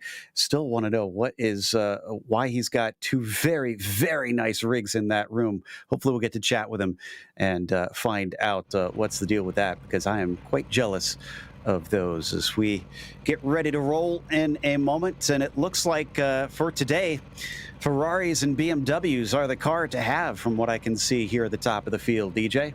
Yeah, and I'm a little bit surprised to see the BMW up there, as that's car that's a little bit understeery, a little bit more powerful in a straight line, and there's not a lot of straightaways here at Barber Motorsports Park, but we have seen that BMW be pretty good. Watch out for the Audis here, very quick and nimble, although they're not as likely to be able to be as aggressive over the curbing, so that could be a little bit of a downfall for them. As they take off on the pace lap, it's going to be a little toasty on the track itself today. 109 Fahrenheit, 43 Celsius that they're going to be dealing with. And since there is a pit stop, we're not expecting tires to be taken. In fact, it's definitely not hot enough or a long enough race to merit that. But taking care of them at the very least will probably be a part of the racing today. Yeah, indeed, Joe. And that's really just going to come with driving smart around here. You don't want to push the limits of the tires. You don't want to push the limits of grip. You got to just be everything nice and easy and together. And I think trying to push the tires a little bit more is really just going to end up in slower lap times overall. Not even halfway through this lap yet here in the pace lap. They're going to bring us down through the museum corner so you can get a nice good look at just how far that thing dips, sometimes compared to the corkscrew out at Laguna Seca, the way it brings that chicane through such a drastic elevation change, and then to the back half of the course. A pair of chicanes down through here as well, very fast chicanes as well, DJ, part of what makes it so hard to pass. Yeah, indeed. They really do a job of breaking up that momentum on the back half of this circuit. You're not really braking too heavily, specifically there for that 9-10. You'll get a little bit more in 11 and 12 because you've really got to kind of break yourself for the carousel that comes in through 13, 14, and 15. Okay, so pretty soon they're going to be unleashed. Let's see who is able to perform well today. Will Horvath be caught by anybody? Will anyone be able to bring down that points lead? Putel, who is only started in 5th, is not looking good. And Christopher Rines, is Christopher even here today? Yes, he is, all the way down in 20th. Miserable qualifying for him. But now that's got to be put behind them as the green flag is out. Very early start for Horvath, way off into the dirt off the final corner for Caleb Lemon. Thankfully did not spin it in front of the entire field, or that would have been a disaster. Into the first corner, it looks pretty spread out with such an early start for our leader, so no incidents yet. No, everybody keeping it nice and together here. A little bit of side-by-side in the back between Lemon and Putel, as you said, but everything nice and easy here. Two pair of Audis, though, going side-by-side. Yeah, that looks to be Rob Campbell and I think Colin McKenzie. McKenzie going to be able to take that in that number 8 car, or number 15 car into 8th, rather. And all those behind them are cleanly through Charlotte's Web. So this is very good to see. The start so far has been relatively clean. Of course, we could always have trouble here into Museum Corner, but pretty much mostly single file there. I think everybody's thinking long term here. Yeah, I think they are as well. You want to just be a little bit sensitive here in these opening laps. You don't want to be too aggressive. Yes, the track temperatures are very toasty around here, but it'll still take a couple of corners for everything to heat up. If you're going to be in attack mode, now is the time. Oh, and we had an off for Tavitas and Brown and Espina back in 11th, 12th, and 13th. I think that was started by Tavitas and Brown having a little bit of contact over the crest. They're very lucky because the wall is quite close there. And you can see Brown in the red and white machine still in 12th as Espina's taken a look, but can't do anything with it into turn 1. No, not able to get it done. They're going to try to come around here down into that Alabama roller coaster. The track dipping away from you, falling off the edge there, and then rocketing back up the hill over Newgarden's Crest. So we're going to get a 4th different winner here today, or will Horvath claim victory number 3, as there was an overtake between, that looked like Zanadakis and Brown, demoting him yet another position, and a look to the inside down in the Museum Corner, but Zanadakis decides to back out of that. Other 2 winners so far this season, Drew Becker and Brett Thurman. Thurman winning last time out when we went to the ring. Indeed, he did. And Joe, you talked there a little bit about trying to make that look down at a museum corner. You can get a pass done through there, but it's pretty much a one-way street as you go into the first area of it, what is really turn 7. So you've got to be very, very committed, frankly. Get that pass done before you even get into the braking zone. Watching Drew Becker head along the front stretch into turn 1 once again, 7/10 behind Horvath, but he's also about 9/10 ahead of Pavolano. And there's the fastest lap set by Horvath. So clearly pulling away bit by bit, which doesn't bode well for Drew, at least at this stage. But it's early days, and it is BMW versus Ferrari, so it could change as the race progresses. Yeah, that's another thing that we can be watching out for here over the course of this race is obviously the different makes and models of these cars. The tire wear is going to be a little bit different. Now, the BMW and the Ferrari not necessarily known for having increased tire wear, but just depending on how these guys drive the car, it could play a little bit of a factor. Indeed, and still each within a second of each other, so it's not as big as maybe I try to over-dramatize it to be. And just one little hiccup could cost you a position in amongst this group. Looks like Davis back there in 4th is actually starting to hound Pavolano a little bit as well. And that is going to be another Ferrari versus BMW, but reversed. And there you can see the chasing Ferrari even taking a little bit of a peek into the final carousel. Yeah, just trying to see what they can get there. I like that idea from Pavolano, trying to see if he can maybe, or from Davis rather, just trying to see if he can force a mistake out of Pavolano. That's probably going to be the most useful way to try to get on by, as we've got a couple of cars off into the grass. Trying to make out who this is. And that looks like Hilton, maybe. No, that's Ryan Luna and the 214. So are those two related potentially? Ooh, he got a big hit from behind from David Morse, but it was separate incidents, with Michael Blaze being the other one in the 99 having that incident. Indeed, it was, Joe. As we focus back into live pictures here, going back actually to the replay, everybody just kind of coming off there, a little bit of a schmozzle, as you would say. Everybody running into their own little problems. Yeah, and here's the contact. Oh, he went across the grass. I didn't see that before. Oh, and we've had a problem with Zanadakis.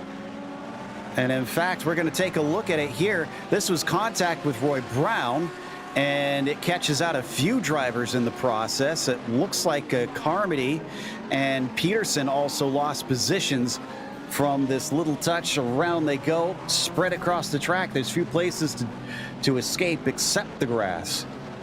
Indeed, as there you can see Zanadakis and Brown, lots of drivers there having to take avoiding action, just getting their way out of the way. Oh, 2 wheels into the grass here, and thankfully does not lose the car. Once again, drivers flirting with disaster here at this stage. And a little bit of a battling in front of him, trying to make out who that is in the murk, trying to go side by side down the front stretch. Looks like he is going to get that spot over Blaze in the 99, who we mentioned was a part of all the incidents back in 11 and 12 there for a brief moment, or 12 and 13 rather. So, well, the first few laps were not as exciting as you'd expect, and then suddenly everything has all come alive, including this battle for second place. Michael Pavolano is going to try and hold back Drew Becker, and Becker thought about it, but then thought better of it. This allows Luke Davis to get back up on him again. And they've got to be a little bit careful. Caleb Lamont on not too far behind them, so he can certainly have a little bit of an attack here if he wants it, if this battle continues to rage. Looks like a good run there off the corner, though, for Becker. He may have a little bit of a look into the Alabama roller coaster. Becker wants that second place back. Pavolano's not going to give it up yet. So coming around the Alabama roller coaster, he could set himself up with a better exit, but he's much tighter to the inside. Pavolano probably going to have a little bit more speed, or not. He's got a chance if he really dives it in down into Charlotte's Web, and he chooses not to. Not going to go for it, but looks at a little bit of a crossover there. Does Drew Becker. Tries to get the power down, but that car a little bit squirrely. Still going defensive. Pavolano does not feel safe at this stage. Braking deep and way off the apex there for Drew Becker. Thankfully does not go off track. And this BMW versus BMW has certainly allowed Luke Davis to become a threat here for the podium. Yeah, he certainly has. Luke Davis just waiting to pick up the pieces here. I'm not getting a sense of major aggression out of Luke Davis. He's going to let this battle take place in front of him and see what scraps he can pick up. Just behind him, Caleb Lemon is in there along with Putel as well. This is becoming something of a train, I'd almost say, that Pavolano is holding up, and all the defending is probably not helping his speed either. On to the front stretch one more time. Last time Becker was very strong onto here. And again, he seems to be a little bit better out of that final turn. Just, it's unfortunate the first corner doesn't have a lot of braking to it. No, it really doesn't. There aren't a lot of heavy braking zones that come after long straightaways here, Joe, and that's really the recipe to create good overtaking. This is much more of a type of club circuit, one that you really have to force the issue to try to get a move done, and so it's very, very difficult to get a pass done, really at any point on this Barber Motorsports Park. We saw a lot of cloud cover when we first came back live at the track. Oh, and that is going to be some trouble, it looked like. Blaze with Hilton. And, he made contact with LaRouche. We need a replay of this one. And poor Hilton was kind of at the wrong place at the wrong time. And, in fact, Neil Alexander, of all people, actually made a great escape. Alexander had an off a little bit earlier. And there he goes in the Ferrari, just tiptoeing his way past. It looks like 4 cars in one. Yeah, indeed, and you can see some of the damage there that were picked up on that, but a great move by Alexander to just kind of weave his way on through and not pick up any damage from it. So I was about to say before we went to that accident is the sun coming out has increased the track temperatures. It's all the way up to 113 Fahrenheit now and rising. So definitely be careful on that rubber, boys, because it looks like it's going to get a little bit slippery. Yeah, indeed. It's going to get very, very slippery, I think. And so they're going to have to be really, really careful. Yes, this track will grip up a little bit as rubber gets put down onto the circuit. With track temperatures as high as they are, they have got to be increasingly careful. So easy to spin the tires as we watch Becker taking another look at Pavolano. Yeah, Michael went way too wide down through Charlotte's Web. Drew likes that look of it, but he doesn't have enough to get an overlap once again. And he's going to have to hang tough. So there was another opportunity dissipating before his eyes.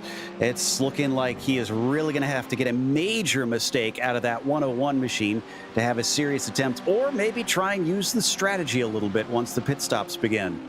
Indeed. And Joe, we should see that pit stop window opening here within about the next 5 minutes and going all the way down to about 12 minutes to go left in this race.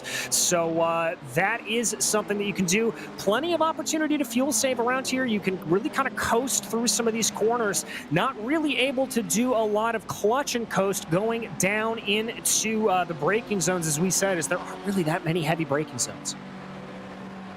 Got to give credit to Michael. He's withstanding the pressure well enough at this stage. He's been dealing with it for quite a few laps now.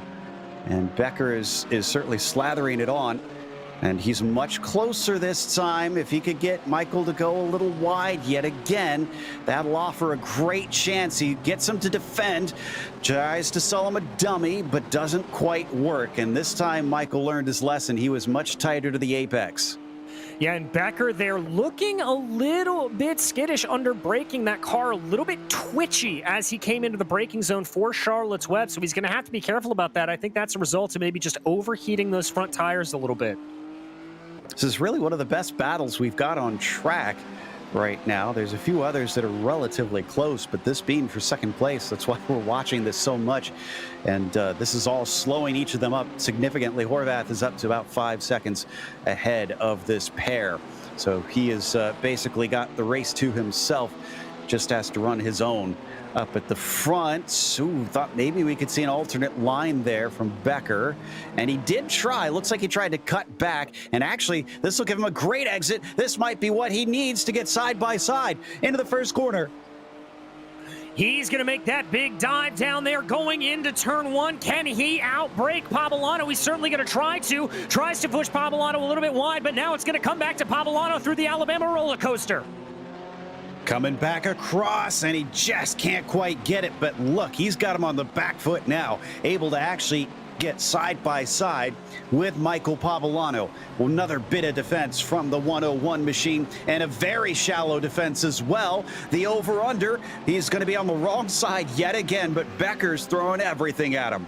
He's throwing everything but the kitchen sink at him here as they're going to be side by side going down into Museum Corner. It's going to be a battle of the late breakers. Pavolano slightly ahead, makes it work. Becker backs it up a little bit, and look at that. That is Davis and Lamont right into this fight. It's kind of surprised that Davis didn't try something a little more aggressive there with a chance stare him at the face to try and get that third place away.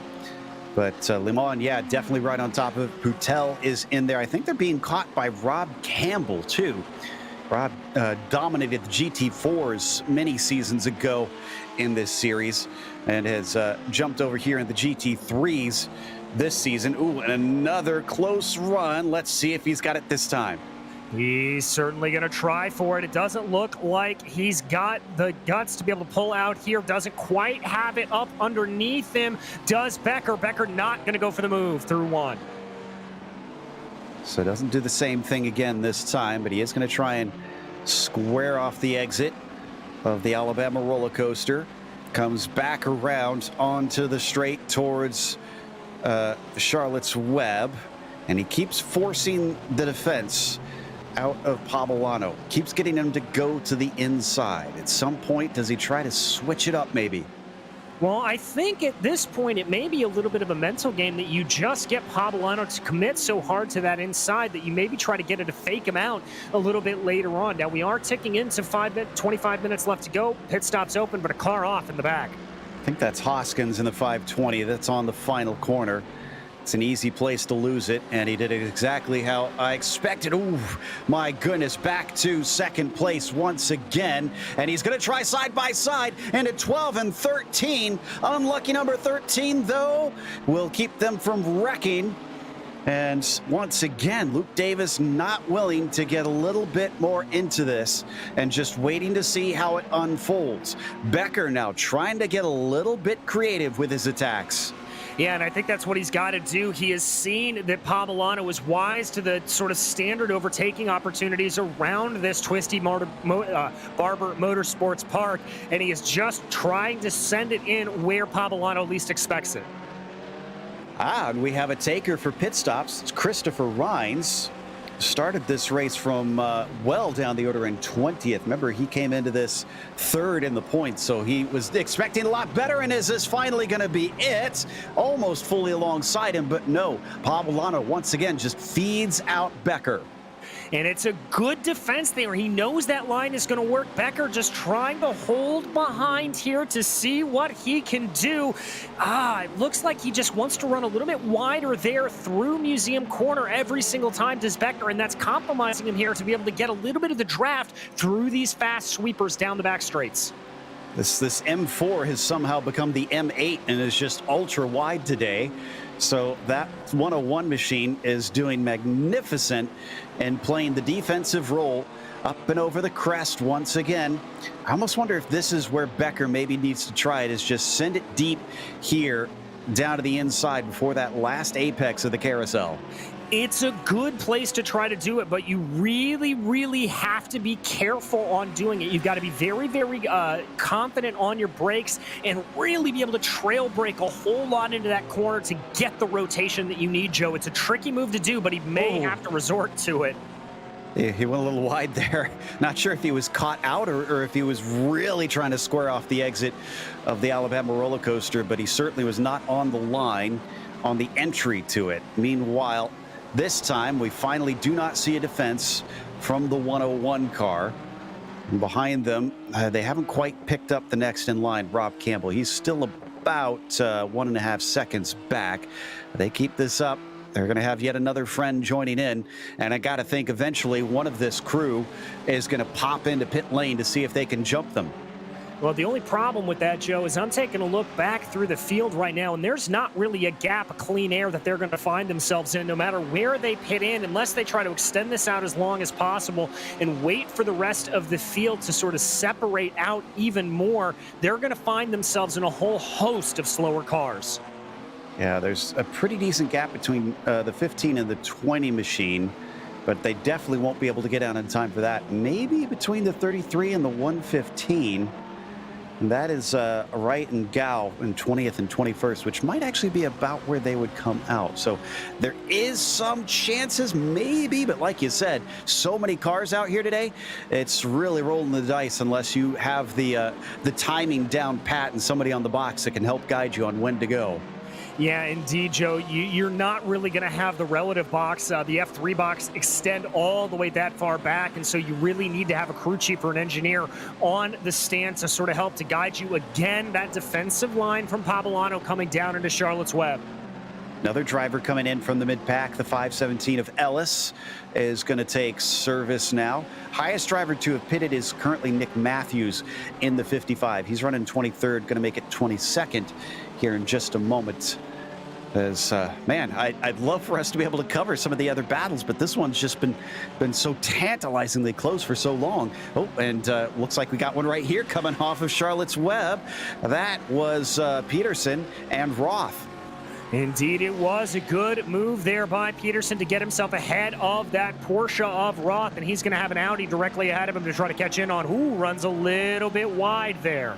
And that is actually going to be worth a replay because that involves some contact. It was Ziti, actually, though, in the 50 car that made the initial pass, and that just kind of fed out his rival a little bit. Here it is right here. It's a little late, a little rough, but I guess all's fair. Well, all's well that ends well there, Joe, and Ziti able to get on by. Maybe a little bit of a look afterwards by the stewards, but we will have to see.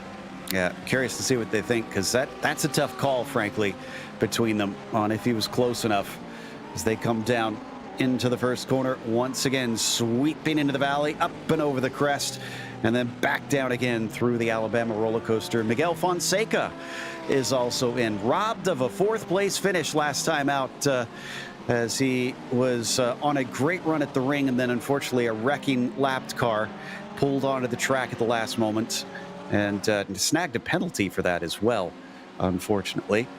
As we fly through the back stretch along the various chicanes with Becker chasing Pablano. He gets within a car length, but chooses not to show his nose. Seeing more and more drivers duck down to pit lane. And, oof, yeah, there you go. I was going to say, sent it deep that time, really taking a lot of curb, and he's right on top of him. If he can just get a good enough exit, he's all over that rear bumper, but no, he doesn't have the momentum compared to Michael. Yeah, Pablano just able to sort of square off that final corner a little bit more. It looks like Becker's going to have to try this again. You see how wide he's going down through the Alabama roller coaster, just trying to carry momentum as much as possible. But Pablano making that 101 as wide as can be. Down the middle of the track, and Pablano will prevent him from having that inside line. Cuts back, almost gets the exit, but had to check up, make sure not to get into Pablano. And it looks like, oh, he's going to try and be aggressive now. No, he's not. Just showing his nose, just trying to get into the head, get in the mirrors of Michael Pablano and see if he could shake a mistake out of him. But so far, any mistakes he has gotten have been minor enough that Drew Becker just can't make it stick. Now, I went and looked at the map again. There are some huge gaps behind them for in the traffic. So I think now's the time to pull the trigger. Yeah, I think it is as well, Joe. They should be able to feed themselves out into some clean air if they do it, but we'll have to see. Only 18 minutes left to go. That's about 6 minutes left. Oh, that's going to be Davis, the one to take the bait? Aha. Yeah, Davis seems to be thinking that he could maybe do something here, and not seeing anybody from behind him doing likewise. So this could be a masterstroke from the 72, stuck in that pack for so long. And this allows Lehman and Putel to now start to gather up those front two themselves. And it looks like Rob Campbell has finally caught the back of that crew himself. So where does Davis cycle out? Is he going to hit one of those big openings? Yes, he is. Oh, he's going to have a nice opening, actually. Yeah, the 72 is all on his lonesome. Yeah, he's going to find himself Alan Roth up ahead of him and Tommy Brisson in that Mercedes behind him. So he's going to have some clean air to be able to put down some hot laps here and really try to get himself ahead. Now, the question is going to be, is it Pavolano or indeed Becker respond to that attack? Got a bit of battle for ninth as Carmody and Espina are going to try and sort it out down into Museum Corner. And Carmody gets fed out just enough that Espina will be able to retain ninth position after starting this one in 13th. A nice gain of 4 by Paul. Oh, Becker's gone off. Becker is gone off coming down pit lane. Oh, and that pit entry has bitten so many cars. It's embarrassing to see happen. But I'm not sure if it was a legitimate attempt at pit entry, actually. Let's take a look at the replay here, because I think he was off even before. So it almost looks like he was forced to have to come into pit lane. Yeah, that's exactly what I was thinking as well. Joe just kind of got himself out there, got himself onto the gray, and nowhere to go but into pit in. So he will lose some time from that. And he missed his stall. Oh, man. Miserable day now. Stuck behind a driver he seemed to be faster than, and then a big mistake costing him damage and time. Davis is easily out ahead of him, and now he's coming out in traffic, the very traffic that we thought he was going to be able to avoid. Yeah, indeed. That's Tommy Brisson directly ahead of him. Davis, as we said, well up the road. He's got about, I think, 8 seconds on him. So it was 9.2 seconds for Davis.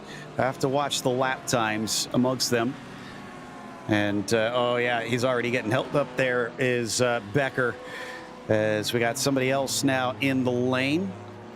And there is second place Pavolano being chased by Limon and Putel. None of them electing to come in this time to respond. So they're willing to stick it out and see if their pace will give them something. As who was that with a moment there in the background?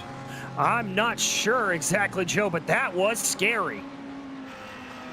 Trying to figure that out too. Had a bit of a whoa moment. I think that was Tabatas, yeah, who's in 6th right now. Did a great job saving it. Did not hit anything in that Audi, thankfully. Looks like Colin McKenzie is now into pit, so Davis overtakes him, promoted up to 12th. Davis still running in clear air. Last lap for him was a 22.2. Pavolano, 21.6, and that's not going to do it, unfortunately.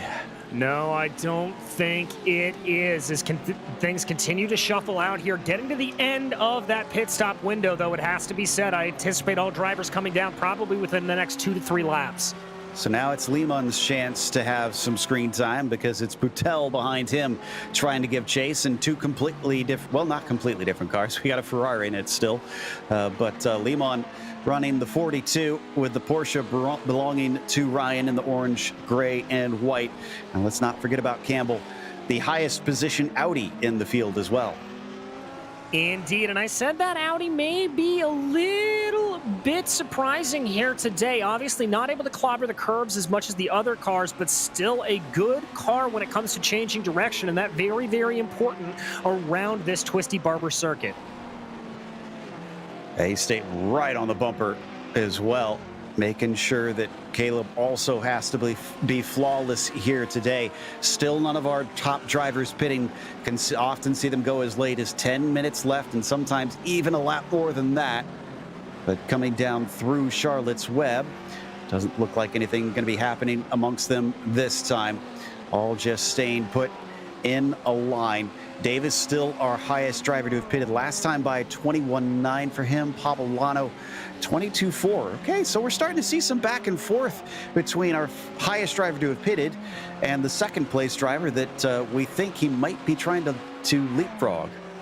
Indeed, and it's going to have to play out here probably within the next about 5 minutes or so, but we continue to focus on this battle for third. Limon, Pictel, and Campbell running 1, 2, 3 as they work their way up those final S's and into the carousel. Is anybody going to dive down pit lane here?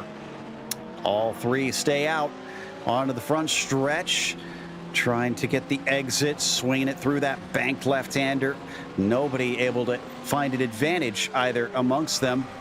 So looks like everybody else is going to try and take it dry as well and get to the very end of the fuel tank, going by some lap traffic. Brown, who we saw a little bit earlier, having issues trying to stay out of the way. No, excuse me, that's Glenn Vonko actually trying to stay out of the way of them. They're able to carry on their fight. Yeah, they're able to keep that on. So Vonko giving some heads up there to stay out of the way, to let this battle for what we anticipate potentially being a podium position, depending on how everything shakes out, go. Absolutely. Well, we're pretty certain that Becker has lost out big time. In fact, I'm looking, and he is about 2 and some seconds behind. Oh, Luke Davis just went off. Luke Davis has gone off all on his own, out into the grass and the marbles, and Becker gets at least one of the spots handed back to him with that. Oh, and that just goes to show you, Joe, if you lose concentration for even the merest millisecond around this Barber Motorsports Park, it will come back to bite you. Luke Davis learning that the hard way. And Rob Campbell thought he was making a move, and he was making a move because Ryan Poutel just came into the wall. Oh no, the 14 is our second victim of the pit entry here at Barber Motorsports Park. I think he was trying to be a little bit tricky here because he was being challenged, if we look at the replay, by his rival there in Rob Campbell. And since he couldn't get to the inside like he wanted, he just came on into the pits, and well, he came a little too hot into the pits. Indeed he did. As we're going to check out the replay here, you can see trying to send a little bit of defense there, goes into pit lane and just overcooks it and says hello to that tire barrier. So just a little time lost, and on top of it, maybe some damage from that. He'll return in 11th position, and in traffic, that's a lapped car. Yeah, and that's LaRouche, who's going to stay out of the way, so he's not going to fight him. Let him do his own thing, but that's still valuable tenths of a second, probably lost, having to go around the outside right there. Meanwhile, we're looking at Limon, who also pitted, who is now ahead of Davis. Indeed, so Limon able to pick up those positions courtesy of that mistake from Davis. Everything shifting around here. Pablano pitted when when Limon did, and came out well ahead of all of them. So after all that pressure, Michael has come out the other side. He ran the gauntlet and wound up with what could be second place here, depending on what happens with our leader, who is yet to pit. Rob Campbell is also pitting. Looks like Ethan Tavitas is in. All right, looks like Pablano's going to keep this going there for at least one more lap as he stays out. So Espina's in, Carmody is in, Blake Ziti stays out. But everybody else is pitting, at least in the front of the pack. Okay, so development's out. Oh, and Ziti just had an issue, though. Ziti coming through the first corner. Looks like he had a bit of a spin and ran it into the wall pretty hard. Yeah, indeed. I could hear that slide, Joe. It sounded like a big, big slide in connection there from Ziti. I was trying to figure out who it was, but yeah, that Audi not exactly doing great going through turn one. So let's take a look at the incident. So that twitchy little Audi, unfortunately, coming off the exit, it looks like. The rest of the corner looked perfectly fine, just something with the exit. Yeah, I'm not really sure what that was. Just a little bit of brake oversteer. It looked like snap oversteer potentially for the Audi. So after those dramas for Drew Becker on the pit in, or maybe accidental pit in, he wound up in third still after all was said and done. And Horvath is also just pitted. He's returning to the track with a pretty handy gap over everybody else. There he is. There's your leader that I don't think we've hardly seen at all this race since the drop of the green. And he's coming out in a bit of traffic, but nothing dire for him. So that split up a lot of our drivers in that train of a battle that it took up most of our time in this race. Pavolano returns in second, Becker in third, exactly as they were. But Campbell was the big winner here. He's up to fourth. Yeah, indeed he is, and not too far off of Becker up ahead of him, only about a second. Now, there's some lap traffic they're going to have to negotiate as they continue to go around in these closing 7.5 minutes, so there could be a potential here for Campbell to gain a position. Meanwhile, Luke Davis kicking himself for going off track after those pit stops. He fell down to 6th place. And is trying to get at least one of them back. He's been chasing on Caleb Lemon. There he is right there on your screen now, heading through the S's. Once again, in the midst of a bunch of cars, but they are lapped cars that they are going by.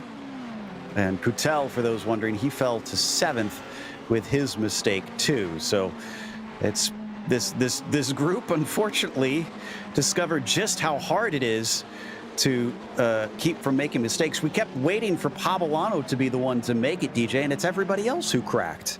Yeah, indeed, and it just goes to show you, like I was saying earlier, that you have got to be on your game through every corner of this facility. You know, it's one of the newer facilities out there, Joe, but it really is one of the most technical racetracks in North America. Got a good battle brewing up for 12th place. Alan Roth and Nick Matthews here coming out of the final couple corners as the clouds have come over once again, and they've been cooling the track back down, still at 104 degrees Fahrenheit, but definitely down for the 13 that we saw before. They're going to get out ahead of Ryan Luna just exiting pits, and let's see if we get a good exit from the 55 as he tries to attack on the number 12. No, that is not a good exit at all. No, it is not. Going to have to fall back there a little bit as the 55 maybe try to take a little bit more momentum through this final corner. Now, this is the area of the track that BMW will be a little bit better in a straight line, although that Porsche, no slouch at all. Absolutely, and watching this as well as a couple others that are starting to get closer and closer together. In fact, we need to go to Becker. Becker might actually have second place finally. He's caught up to Pavolano, and he's gotten to the inside, coming down to the first corner. Can he get this done? He's seen this position before, but can he manage to make it stick this time through? He is ahead, and Pavolano could not hold station. No, he could not. Just an aggressive all-out attack there from Becker, being able to push his way forward and get that spot. He caught him from a long ways back. It was something like 3 seconds difference between them at one point, and I'm trying to see if Pavolano's been saving fuel, but he had a very similar stop time to Becker, so I'm not sure why Michael is slower right now. I'm not sure either, to be honest there, Joe, but he's got to worry because that's Campbell directly behind him, and we said that Audi may be able to snatch a position. Well, it may be away from the 101 now. Yeah, this is not looking good after Michael spent so long in that second position in this race, and to see it all unravel is a bit gutting because he's certainly made everybody else work for it. And all his hard work may come undone in the end as Campbell would take him off the podium if he's able to get by him. So Rob Campbell looking for a 5th position gained here if he can make it stick, but he's got to do it in the next 4 minutes, so probably 3 laps to go here. Yeah, indeed, not a lot of time, and as we said, that Audi, one of the few that is doing well in this field, 8th and 9th right now. Tabitas and McKenzie, the other Audis that seem to be having some pace, but it definitely looks to be a Ferrari party up in the top 5. As they break down into Charlotte's Web once again. Shallow entry from Poblano. Not quite a defensive line, but certainly a little bit earlier turn in than what we saw from Rob Campbell there on screen. Yeah, not really going aggressive. Oh, that's a Lamborghini off coming down through the roller coaster. Carmody, who is in 11th currently. Did he lose a top 10 because of that? No, he did not. So solo off, just went deep into the corner. Was probably grateful for the gravel trap, which slowed him down and allowed him to return to the circuits. Holy cow. Becker is off like a shot. Now that he's gotten clear track, he is 2 seconds ahead. Look at that. That is a pretty massive gain in just about a lap and a half. Yeah, indeed it is, Joe, and really and truly it's a case of what could have been. If he was able to get that move on Poblano, we could be looking at a lot less than an 11-second lead between himself and Devin Horvath. Yeah, I'm sure that's going to be frustrating for him, but he'll get a good finish today. And Becker, yeah, fastest lap of the race. Now, we don't know if Horvath is maybe taking it easy here at the end, but Drew, it definitely isn't if he's going purple. No, he is not. He is pushing for everything. I think at this point, he just wants some breathing space between himself and Michael Poblano. He's been having to stare at the back of that BMW for so long. He just wants to get away from it. Becker has had an up and down season. A top 5 and then a single point at round 2, then a win in round 3, and then only 10 points in round 4. So he's going to continue the trend of going up and down like a yo-yo, and this time he'll head back to the hand as he will score a decent finish as long as he can make it to the end from here. That's Neil Alexander in front of him. Guessing Neil is going to let him by pretty soon, but Rob Campbell on Poblano. No, he's not close enough this time.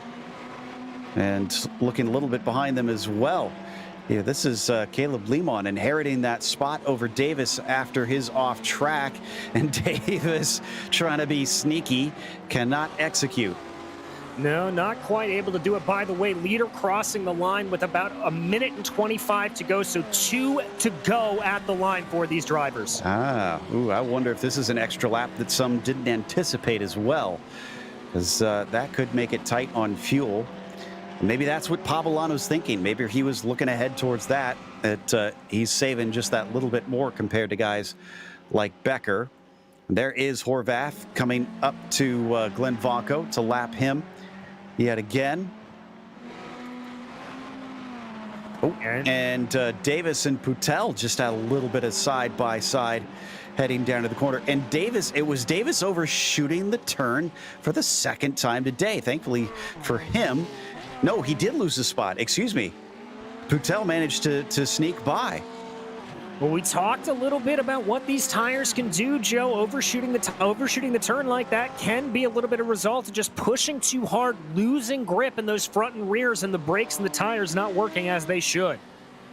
5 seconds left for 3, and white flag is out for Horvath as he crosses the line. Becker gonna follow him through, and Poblano already 3 seconds back from Drew. That is amazing stuff there. Still hasn't overtaken Glenn Vanco, though. I think Horvath is kind of just taking it easy here. Well, I think that's the right call, Joe. I mean, just kind of stay back, chill. You know you've got a 10-second gap over Drew Becker behind you. There's no reason to go for broke at this pace. You can just stay back and let the race finish itself out on normal schedule.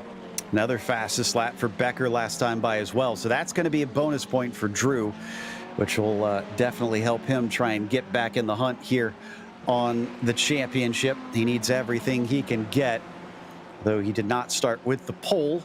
That's a bonus that's going to go to Horvath in the meantime.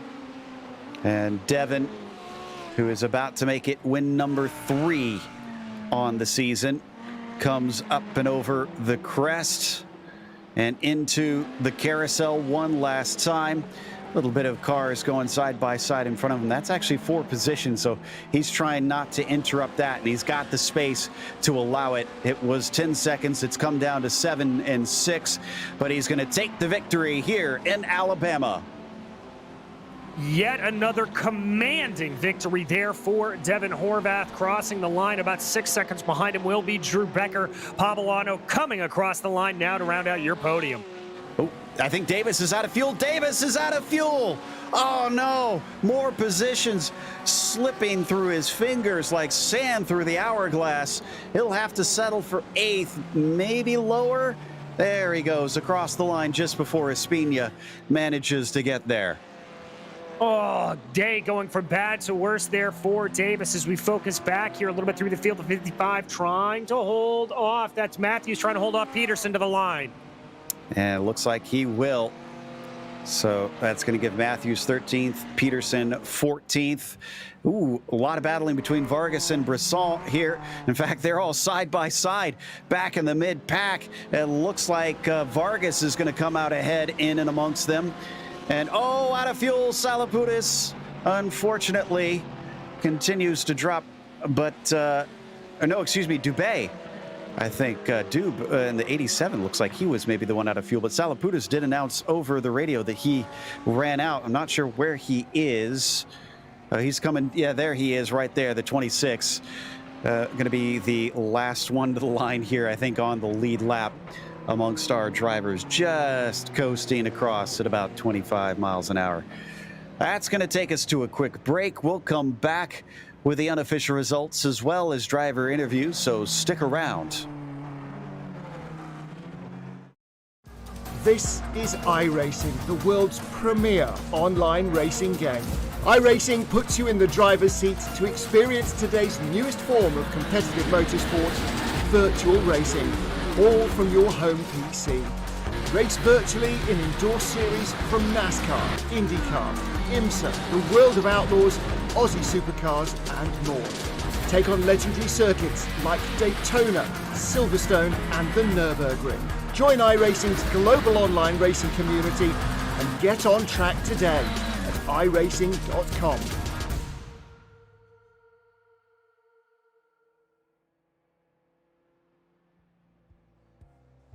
Welcome back to Barber Motorsports Park. Round 5 in the PRL GT3 Sprint Series sees Devin Horvath get win number 3 out of 5, and Drew Becker only able to look on.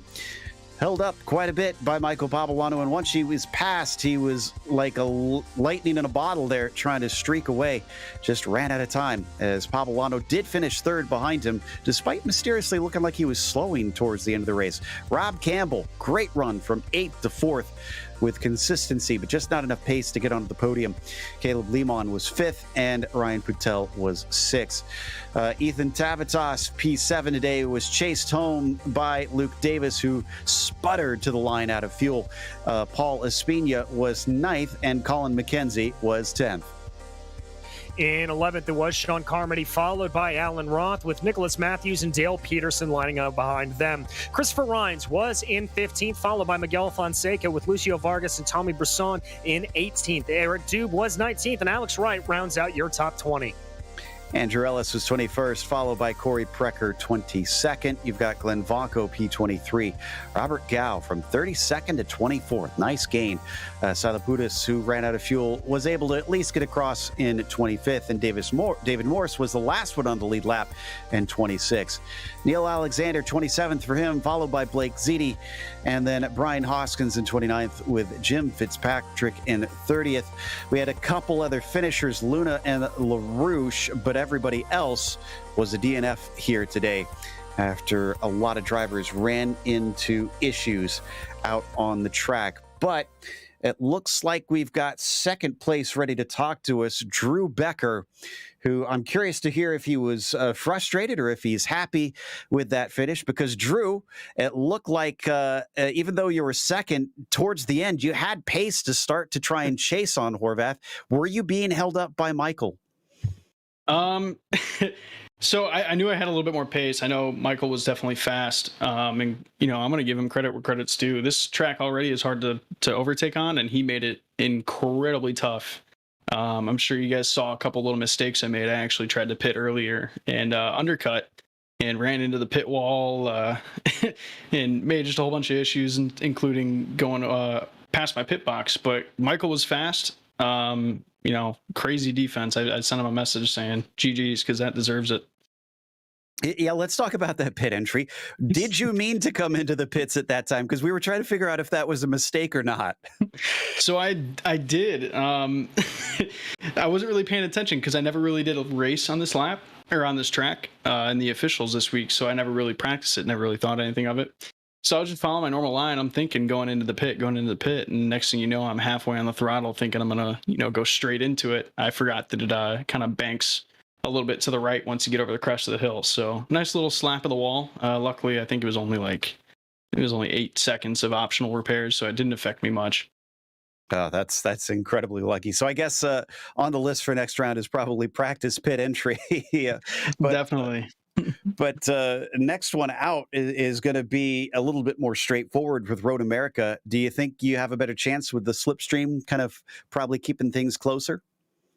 We'll see. The BMW has kind of proven that it's not it doesn't take as much from the slipstream as say the Ferrari or the Audi. So it'll be a fun race, to be honest. I love Road America. It's a fast, windy track. Really got to stay in rhythm. So I think it'll be fun. I'm pretty sure Devin is probably pretty strong in that track. So I'm just trying to stay close in points to him, especially after the outing last week at the Nordschleife. Yeah, there's a few people that unfortunately had some bad days there. Well, again, congratulations on a podium. Anybody you want to thank? Yeah, thanks to again Mike Poblano for the incredible battling. That was just nuts. I was throwing everything at him. And then the Lunatic Guys and Indy Autosport. That was Drew Becker, second place today. I love the sense of sportsmanship in this league. Everybody just savoring a good race. And meanwhile, I believe DJ's caught up with our winner, Devin Horvath. I have indeed. Devin, another dominant performance out there today. You're making it look easy, my friend. Well, it's it's not as easy as it looks, that's for sure. I know Becker was really close in qualifying. And I got a good jump off the start, which helped me a lot, just to get a little bit of a lead. And then they started fighting a bit behind me. So I just put in my laps and was consistent, and it worked out. Any concerns you had about lap traffic? I know you really started to have to deal with that about halfway through the race. Yeah.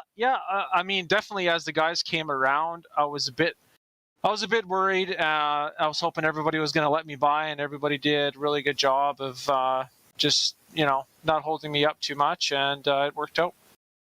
Well, heading to Road America next week, another great American road course, but a little bit different from Barber. How do you think it's going to go?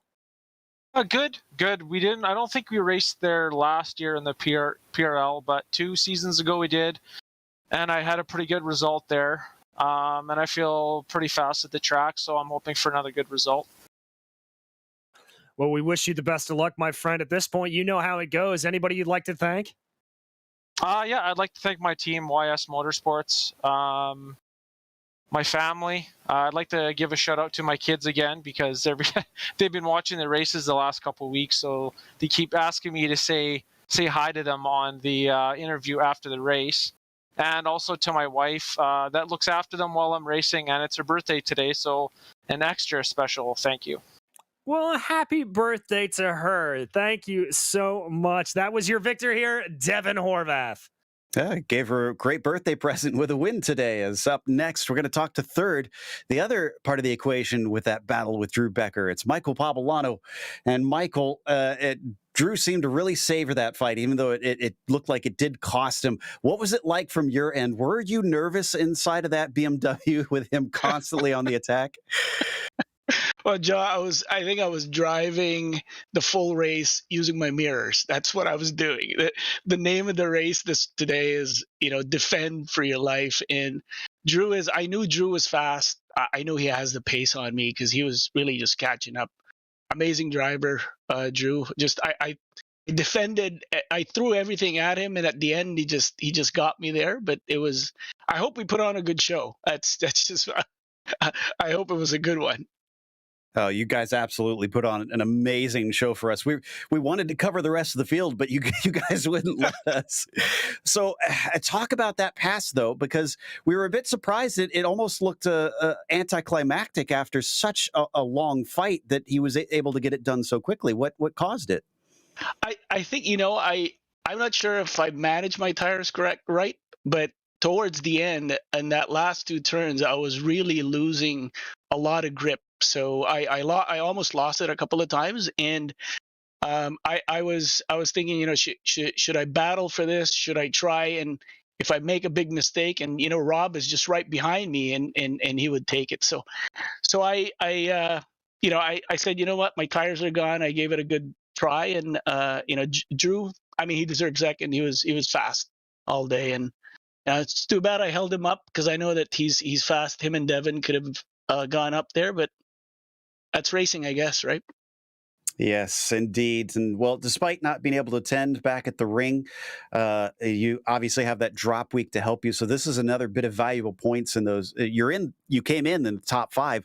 So what do you see looking to fight for come the end of the season, now that we've hit that halfway mark? You know, I'll do my best as always. Try to see if I could. You know, I mean, Devin's. It's the season for Devin has been great all along. So just trying to keep pace of him is hard enough. So, I mean, I'm going to do my best, aim for that, and you know, if I get second, third, or fourth, then so be it. But it's an amazing league, fun league, and I love racing here every week. So. Oh, we love seeing you race. Any special shout outs before we let you go? Yeah, absolutely. For you know, my family, you know, my wife Ria, my kids Ruiz and Mateo, tolerating me just here in the basement most of the time, trying to practice.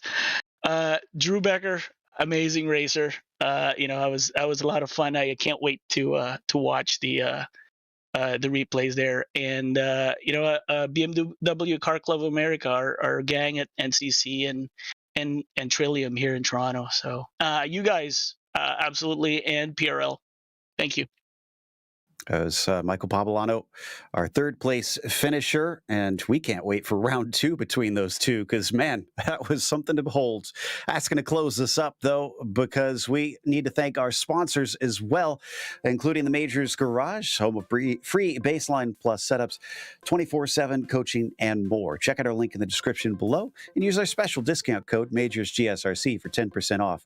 And ASR, they design and build the sturdiest and most durable aluminum profile racing simulation cockpits available in the market today. Visit them at advancedsimracing.com.